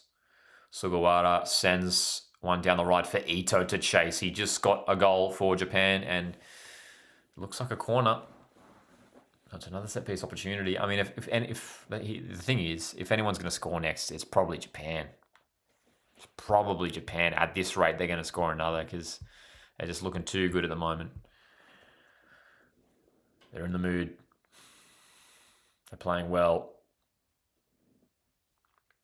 Even though they've got a 3-goal lead, they're getting some of their tall defenders up for this corner. Ito's out-swinging delivery is headed away. Kept alive, though. Sugawara. Sano. Interception takes it out for a throw. Tunisia. Just desperate here to get themselves on the ball. Desperate to try and get something happening. Trying to get themselves back into this game. It just feels like from the very get-go, I mean, we think back to the start of this game, there were some dramatic moments, the controversy surrounding that non-penalty call, as Japan make a couple more substitutions right now as we speak. Everyone for Japan has had a sensational game today. So Seko is on. Tomiyasu leaving the field of play. Nakamura also departing. He has been great on that left-hand side. Suzuki on as well. So, one sub remaining for Japan.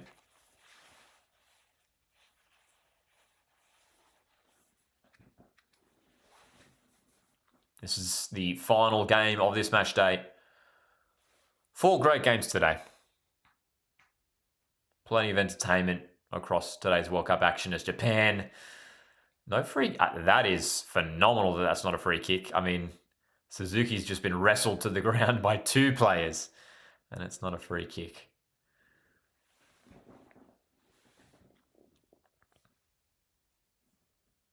Referee seeing nothing wrong there somehow. That is a phenomenal decision. Looking at those replays, that is a truly astonishing decision. Because not only was one player making contact with Suzuki there were two players wrestling him to the floor. And the referee did not see a free kick in that. I am bewildered. It doesn't get any obvious. I mean, one player committing the foul? How about two? Still not a foul. There was literally, he was getting sandwiched by two players, both trying to rip him to the turf. And the referee said, play on. According to the referee, that is fair play. That right there is fair play.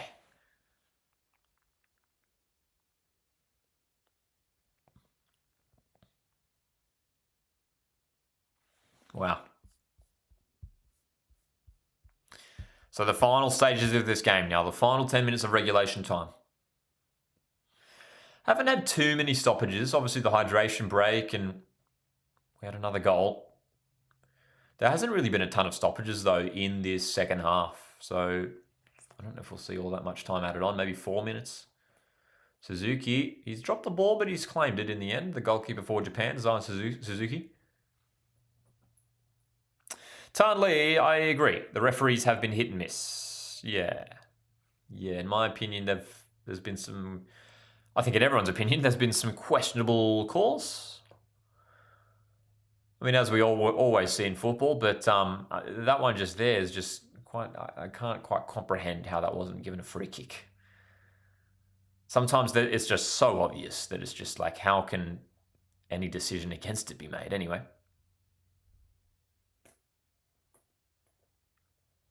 Again, I mean, even just thinking back to that incident at the very start of the game where a Japanese player was just completely collected in the box and there was no VAR check or anything. It was just waved away for what seemed to be quite clear foul, very clearly a foul in my opinion.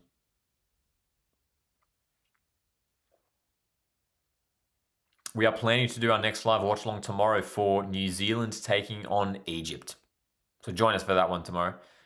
That should be an interesting game. That really should be an interesting game. I think New Zealand are going to give Egypt a real test tomorrow.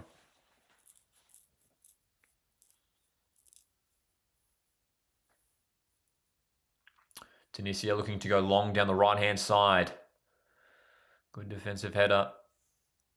As Japan are looking to hold on to not only this lead, the clean sheet. The clean sheet is going to be massive. Ito down the right-hand side. Sugawara on the overlap. Cross is deflected wide. In fact, it's going to be a goal kick.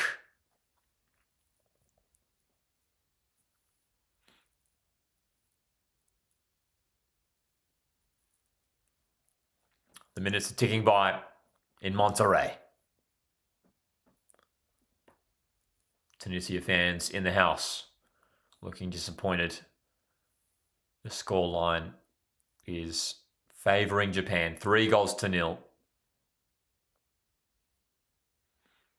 Japan's final game of the group stage coming up next is against Sweden. It'll be an interesting game. At this rate, Japan will probably be favourites in that game, to be fair. Japan's crossed into the box. Great opportunity. It's gone in. It's goal number 4. Anayase Ueda has his second goal of the day. It's Japan's 4th. We felt like there might be more goals in it. And it's Japan who are sailing to a stunning victory. It's 4 goals now to 0.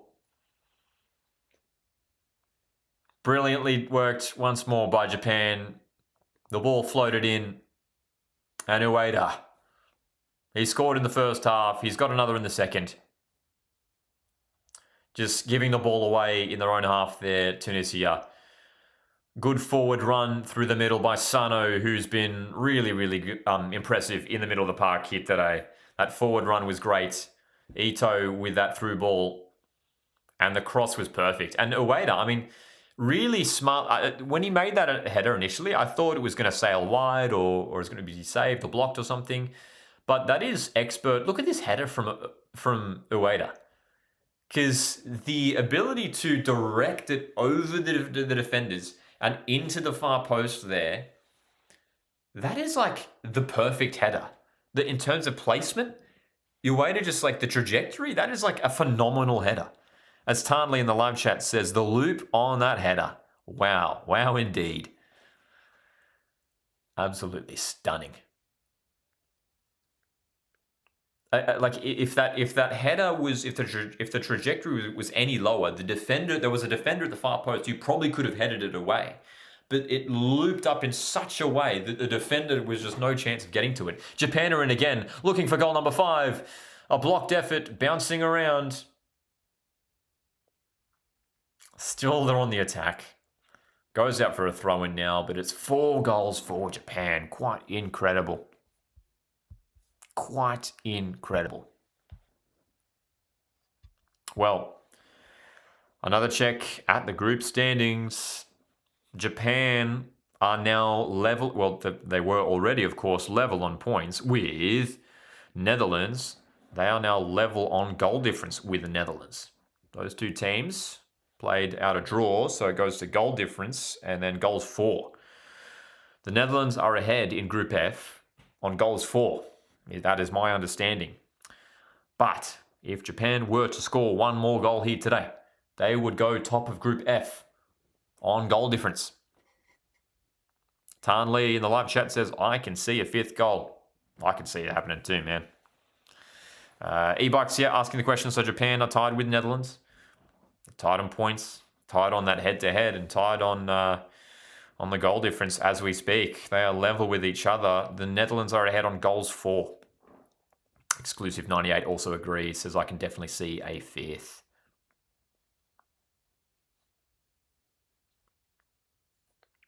Japan. Can they get one more goal? I mean, there's time. There's time. 87th minute now.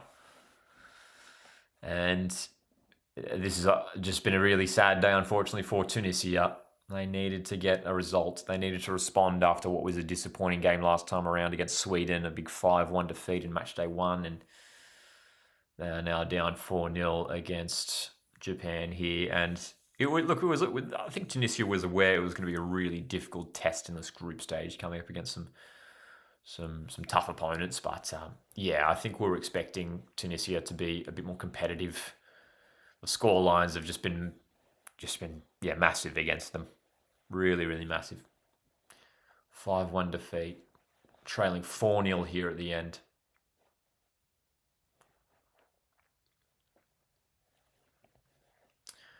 So we're just waiting for play to restart here.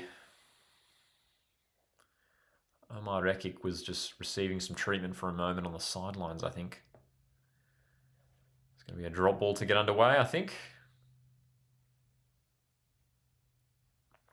So we may well have at least maybe 5 minutes or so of added time, I reckon, at this rate. Japan. What a day it has been for them. Match day 1 was a 2-2 draw in the end. Japan 2, Netherlands 2. Probably a fair result in the end. But this is a 4-0 win for Japan, and it's just signalling to everyone else at this tournament that Japan are here to really go all the way. I'm really, really interested to see how far Japan can go at this tournament. Because if they play like this for the rest of this World Cup, they could make a truly historic run at this tournament.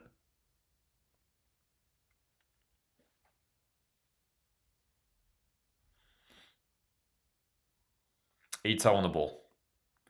Ito has been ultra impressive today for Japan. He was involved in that build-up for that last goal, and he scored one of his own as well in this second half with a great finish. And again, I mean, Japan, there's so many of the top players haven't even been involved today. Sugawara coming inside. Japan are just cruising to victory here. I mean, Tunisia defending in this 5-4-1. They've been working hard to keep that structure. But unfortunately, Japan have just worked their way in behind, well, on 4 occasions in the end.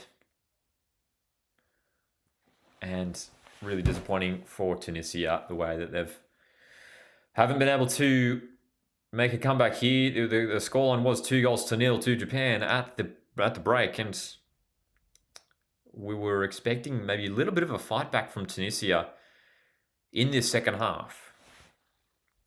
We just haven't got it. Unfortunately, we just haven't seen it. But a lot of credit has to go to Japan, man, because this has been basically a flawless performance from Japan's point of view. Defensively, just structurally, so good. In attack, just clinical. So effective going forward. Tunisia going to make a double change to finish off the game here. We are entering 6 minutes of time added on. As Exclusive 98 mentioned in the chat a moment ago, if it's 6 minutes extra, all games today will be 6 extra minutes. There you go. So, not long to go in this match. As Japan will look to hold on to this clean sheet, hold on to this 4-goal lead. And again, there is just one more little sort of objective here, perhaps for Japan. If they can get one more goal, they're going to go top of the group. That could be big. Could be big. The difference between finish first and second. If you finish top of the group, you play a team that finishes third in another group. So Netherlands and Japan both battling here for top spot in the group. And in this group, Group F, the games next week, it's going to be Sweden playing Japan. And also Tunisia. They've got Netherlands coming up next week. But unfortunately for Tunisia, their World Cup dream is over.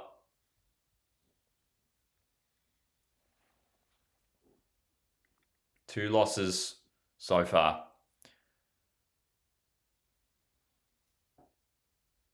I'm sure they'll really go for it, though, of course, against Netherlands with nothing to lose. Free kick, Tunisia in the forward half.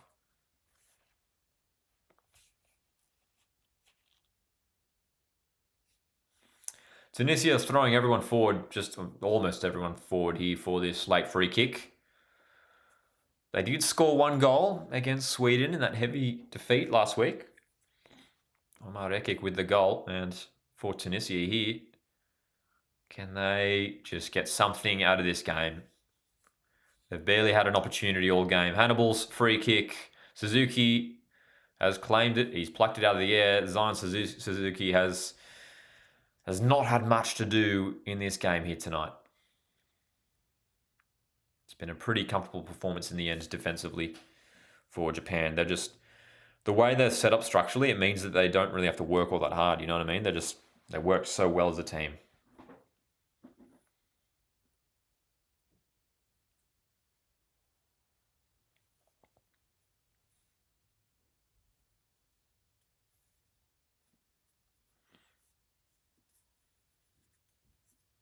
What a game for Japan. And it's a devastating defeat for Tunisia. At this rate, it's going to be 2 consecutive 4-goal defeats for Tunisia. 5-1 loss against Sweden. 4-0 down here against Japan at the end. I mean, the scorelines just do not look good at all from Tunisia's point of view. They just haven't been able to match it with their opponents, unfortunately, at this tournament.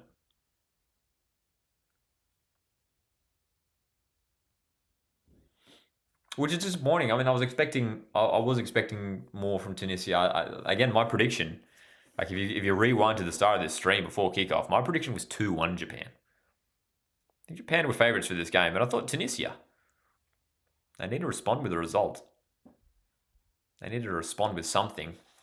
I wasn't sure if they were going to, be able to get the points in the end, but I thought it was going to be a bit closer. This has been a sensational performance from Japan.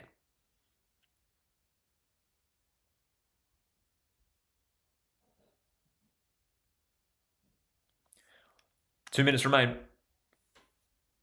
in Monterrey. We've got more live watch-alongs coming up this week. Stay subscribed so you don't miss them. Planning to go live tomorrow for New Zealand, Egypt. Looking forward to that one. Tunisia, maybe a chance to break here. They've got it into the forward half. And can they just get some numbers forward here? Can they get on the scoreboard? They've had to work it backwards.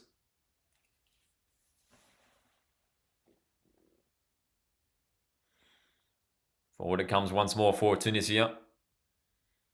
But again, even right at the death here of this game, I mean, look at the pressure being applied by by Japan on Tunisia.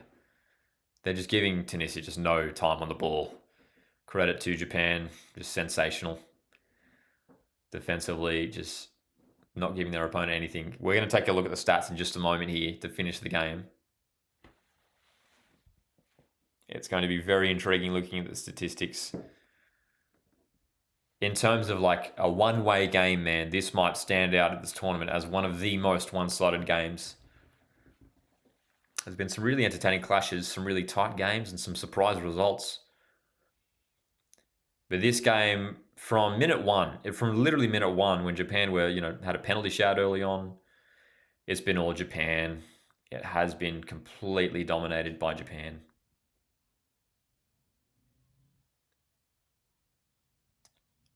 Seconds are ticking by. Before you leave today, make sure you hit the like button. Support the channel. Xandor's jumping in. Welcome, man. Says, how good was that Ecuador and Curacao earlier? It was a good game. It was a dramatic draw. Hey, I mean, what a moment for Curacao. Scoreless draw with Ecuador. And this game here today has just ended. It is 4-0 to Japan. What a performance from Japan. They have shown everyone at this tournament now with this game, with this performance, that they are here to go all the way.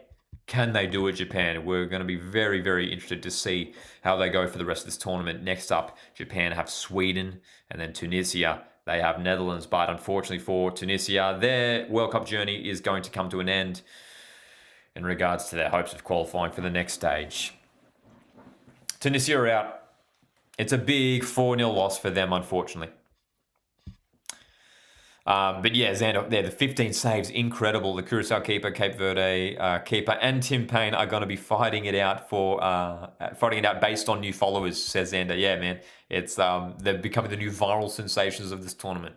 The Curacao's keeper, Ilaroom, absolutely unbelievable.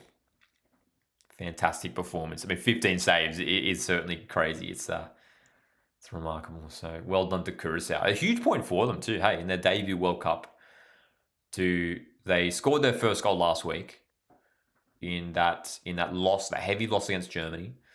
But after such a big loss against Germany last week, to respond with a scoreless draw is a really, really good achievement for Curacao. That's for sure. So congrats to them. Japan have sealed a 4-goal victory. Ayase Ueda with 2 goals. It's Kamada. Kamada scored the first goal as well. He was great. Ito was sensational on that right-hand side. He grabs a goal as well. And that was just that was one of the most, I'll tell you what, out of all the World Cup games I've watched so far, that was probably one of the most impressive performances from a single team. The way that Japan just dominated that game from minute 1 to minute 90. So let's look at the stats. Let's look at the statistics. According to FontMob, Japan had 62% possession, Tunisia 38%. Tunisia ends the game with just 2 shots at goal. Unfortunately for them, neither of those on target. Just 8 touches in the opponent's box. They had a couple decent crosses and some set pieces in that second half, but just incredible. Just 2 shots at goal for an entire game. Japan, 11 shots and 5 on target. The XG in the end was 2.07. So they did create some great chances, Japan. Those aren't crazy shot statistics, 11 shots, 5 on target. They were just so effective when getting forward, Japan. They picked their moments to get forward, and when they did get forward, fantastic. I mean, those 5 shots on target ending in 4 goals, that's a, fantastic conversion rate there. And just the 2 shots at goal for Tunisia is just astonishing. I mean, especially in that second half where we just needed to see them throw, a little bit more forward. Again, quite remarkable to think that we had this big storyline last week of Tunisia replacing their head coach, bringing in Hervé Renard, which is, a big call there to replace your head coach in the middle of the World Cup group stage, hoping it would turn it around. I mean, it's another 4-goal defeat for Tunisia. So what can we say, man? Bamo, welcome, man. Says, Lockie, I like how this Japan team play. Says they are scary. Dude, they are scary. Japan are a top team. I said it in my World Cup predictions video that I did on the channel here a few weeks ago. I was like, Japan are a dangerous team. They're gonna trouble everyone at this tournament. They're gonna be really difficult to beat. Just astonishing how they managed to dominate so much today. Again, it wasn't like the shot stats for them were like anything crazy. 11 shots, 5 on target. It's nothing incredible. But the incredible thing is just Tunisia just having 2 shots at goal across the entire game. And neither of those on target. Just incredible. In fact, Ueda, the striker for Japan, Ueda, who grabbed 2 goals. Not only did he have the 2 goals, he also grabbed an assist as well. He's ended the game with a FOTMOB rating of 9.3. Hayase Ueda, 27-year-old striker, plays his club football in the Netherlands with Feyenoord. 9.3 FOTMOB rating for the striker for Japan. Kamada and Ito, those 2 number 10s were sensational. Everyone was great for Japan, man. An all-round top performance. And their game coming up against Sweden is going to be a fun one to watch. Sweden's going to be a different test here for Japan. But based off this performance, Japan will be favourites. Japan are going to be favourites, man. They will be. Yes, Steve, yes, we will be doing a live watch along tomorrow as well for New Zealand, Egypt. So make sure to hang out with us for that one if you are interested. Xander also said, I wonder if they get a result against Ivory Coast. I assume you're talking about Curacao. A result against Ivory Coast because they looked weak attackingly. Yeah, dude, I mean, that would be incredible if they could do it. Like Curacao in all their group stage games, are probably going to be, the underdogs. But yeah, against Ivory Coast, like I think Ivory Coast, probably will get the win against. I said probably will get the win against Curacao, but after today, maybe it's not as locked in as maybe you'd think it would be. So that will be an interesting game next week as well. There's going to be some fascinating games all across the tournament over the next week for the remainder of this group stage. We're about halfway through the group stage now. We're in the midst of match day 2. Big day tomorrow, folks. Really big day tomorrow because all the games are genuinely intriguing. Tomorrow starts off with Spain playing Saudi Arabia. Following that, Belgium play Iran. I think a lot of people will be tipping Belgium in that game, but I think Iran might show up with a surprise in that game. I think Iran grabbed 2 goals against New Zealand last week, and Belgium, man. I mean, just that 1-1 draw last time around with Egypt. Uruguay, Cape Verde tomorrow. That could be an interesting game as well, actually. Cape Verde, obviously, stole some of the headlines last week. Cape Verde, scoreless draw with Spain. So Cape Verde are going to be backing themselves against Uruguay. Cape Verde are going to back themselves against Uruguay tomorrow. And then tomorrow, we are planning to be live right here on the channel for New Zealand, Egypt. Well, of course, we are focusing on Australia here on this channel, but very, very keen to see how our neighbours New Zealand go at this tournament. They started with a 2-2 draw last week against Iran.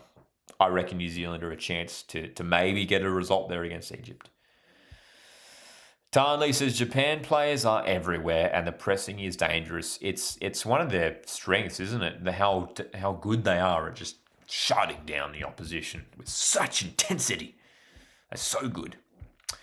G'day, Joseph. Joseph Woodland says, feel pity for Hervé Renard, sad face. Yeah, man, I mean, he's coming here, short notice.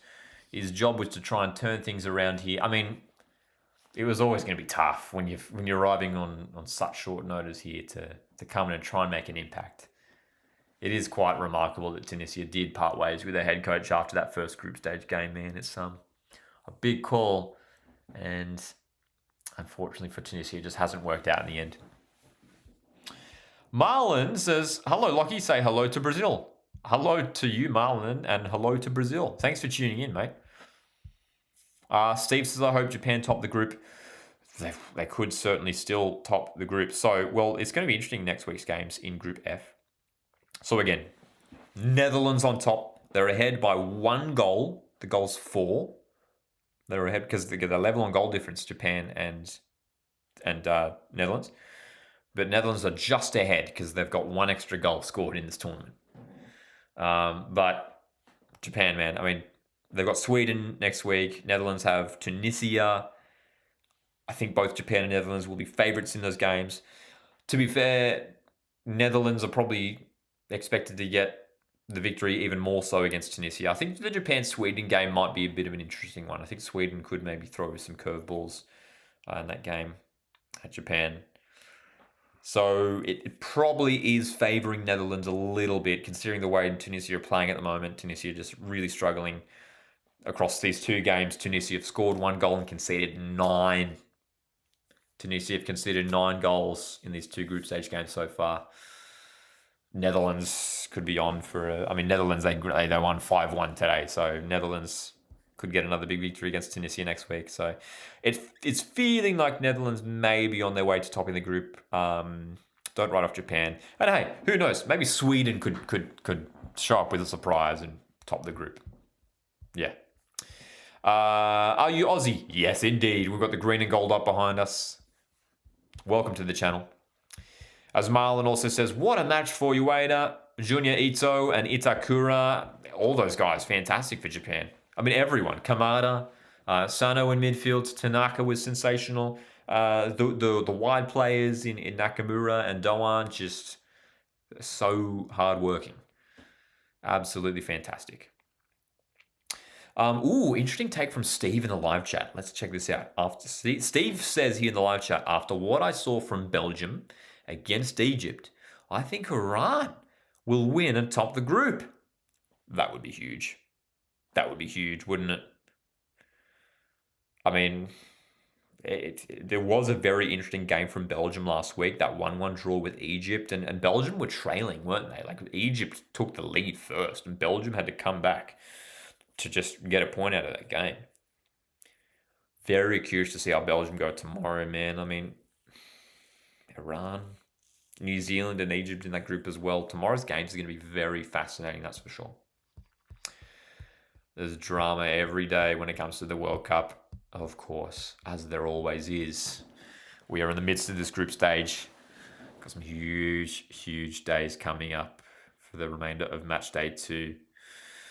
What other games have we got coming up this week? We'll have to let us know if there's any particular games you'd like to see us do live streams for, live watch-alongs for. You can jump in the live chat, let us know. We just spoke about tomorrow's games. In a couple days' time, Argentina play Austria before France, Iraq. Norway, Senegal in 2 days' time. That's going to be interesting. Norway take on Senegal. And then Jordan play Algeria. That's going to be a fascinating game as well. The final match day of match day 2, the final games of match day 2, in a few days' time, Portugal play Uzbekistan, England play Ghana, Panama, Croatia, and then Colombia play DR Congo. So, wow, there's still so much to decide. I mean, it's quite interesting. We've already got some. We're not even done match day 2, and the fates of of a few teams are decided. So Mexico are already through. Their spots locked in. They're finishing top. USA finishing top of Group D. We know that. What else? Germany going through as well. And we've already got a bunch of teams eliminated. Turkey are out. Tunisia, following this result, are out as well. Who else is out? Haiti, I think, as well. Haiti are out as well after they lost to Scotland in match day 1. There's, a lot of interesting storylines developing, though, across pretty much every group. Everywhere you look. But yeah, we have a lot of intrigue surrounding these next 3 days. For the remainder of match day 2, we're going to learn a lot. And there's some big teams. I'll tell you what, there's some big teams that need to deliver, especially tomorrow. Spain and Belgium, two big sort of European teams there, failing to win in match day one. Both those teams getting a draw in match day one. Spain and Belgium. If one of those teams don't win tomorrow, it's going to be very interesting. And then there could be some serious surprises tomorrow. I reckon tomorrow we're gonna get some big upset results.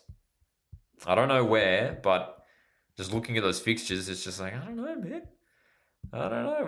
We might see some interesting results tomorrow. We might. But anyway, this one is finished 4-0 to Japan.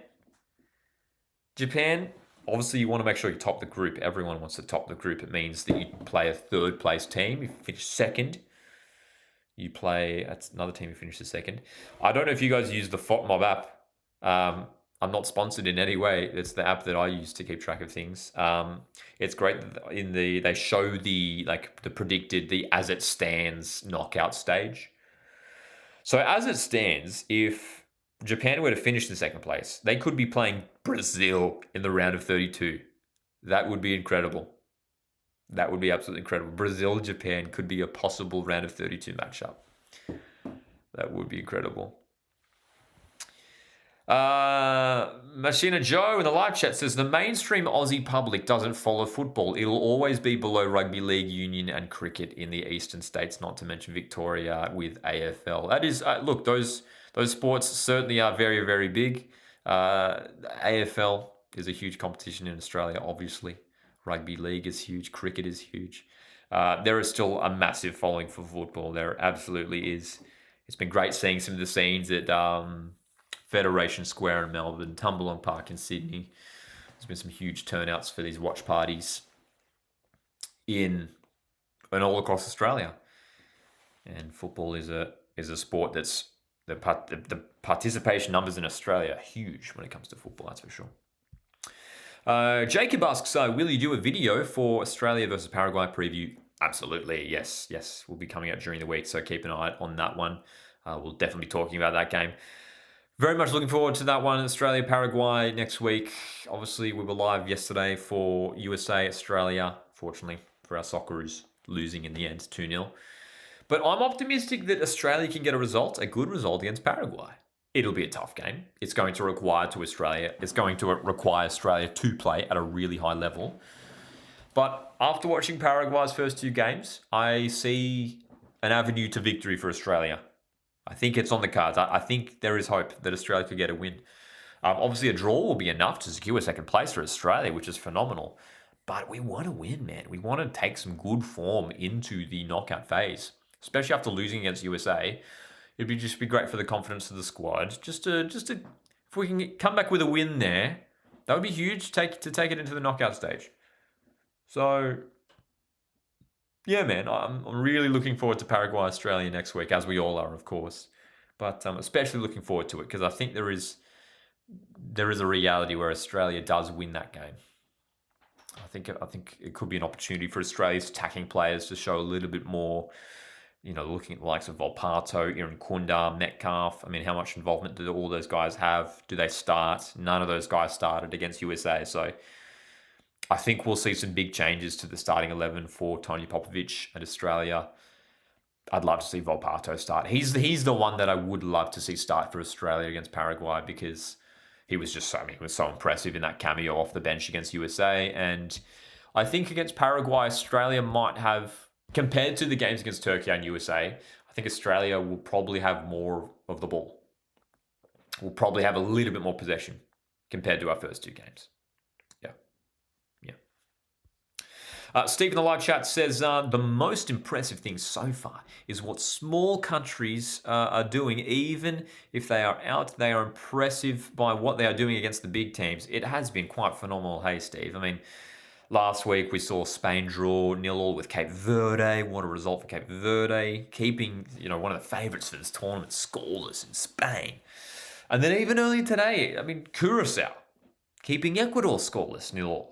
There's some smaller nations who are really matching it with some of the bigger names at this competition. Machina Joe asks, are you a Messi and Ronaldo lover? Says Maradona is king. Some of us watched football before Facebook, YouTube, and Instagram. I'm an admirer of both players. We did a live watch along on this channel for Argentina's 3-0 win against Algeria last week, and it was very enjoyable watching Lionel Messi score that hat-trick. He's just so much fun to watch, man. And I think he and Argentina have showed the rest of the tournament that they're going to be up for it once again. Argentina could well go all the way once more because they were brilliant against Algeria. Argentina were brilliant against Algeria with that 3-0 win, and Messi hat-trick. Just what a player, what a superstar. He has arrived at this World Cup, and Argentina, they've got Austria in a few days' time. We'll be certainly keeping an eye on that game because Austria, that's going to be a different test there for Argentina. I think Austria could prove some headaches for Argentina in that game. So that'll be an interesting one to watch. But with Messi in the form that he's in, I'll tell you what, Argentina could be set for a big run at this tournament. So guys, thank you very much for joining us for this live watch along. Hit the like button on the way out if you haven't done so already. You can consider checking out the memberships if you want to jump on our members-only videos and live streams that are on the way. And just support the channel here, support what we're doing here. And stay subscribed so you don't miss our live watch-alongs. We are planning to be live tomorrow for New Zealand, Egypt. Would love to see you join us for that one. Great to see a bunch of new faces joining us today. Some regular names in the live chat. Steve, Jacob's been here. Tanley's been joining us once again today. Vedant in the live chat. Bamo and Joseph jumping in. Xander was jumping in towards the end here as well. Everyone, thanks for joining us here today. And wherever you're tuning in from around the world, it's always great to see people joining us from all across the globe here. It's a sunny afternoon here on the east coast of Australia, but whether it's the middle of the night, middle of the day, thanks very much for joining us, guys. Enjoy the rest of your Sunday/Saturday, and I'll see you in the next one. Cheers.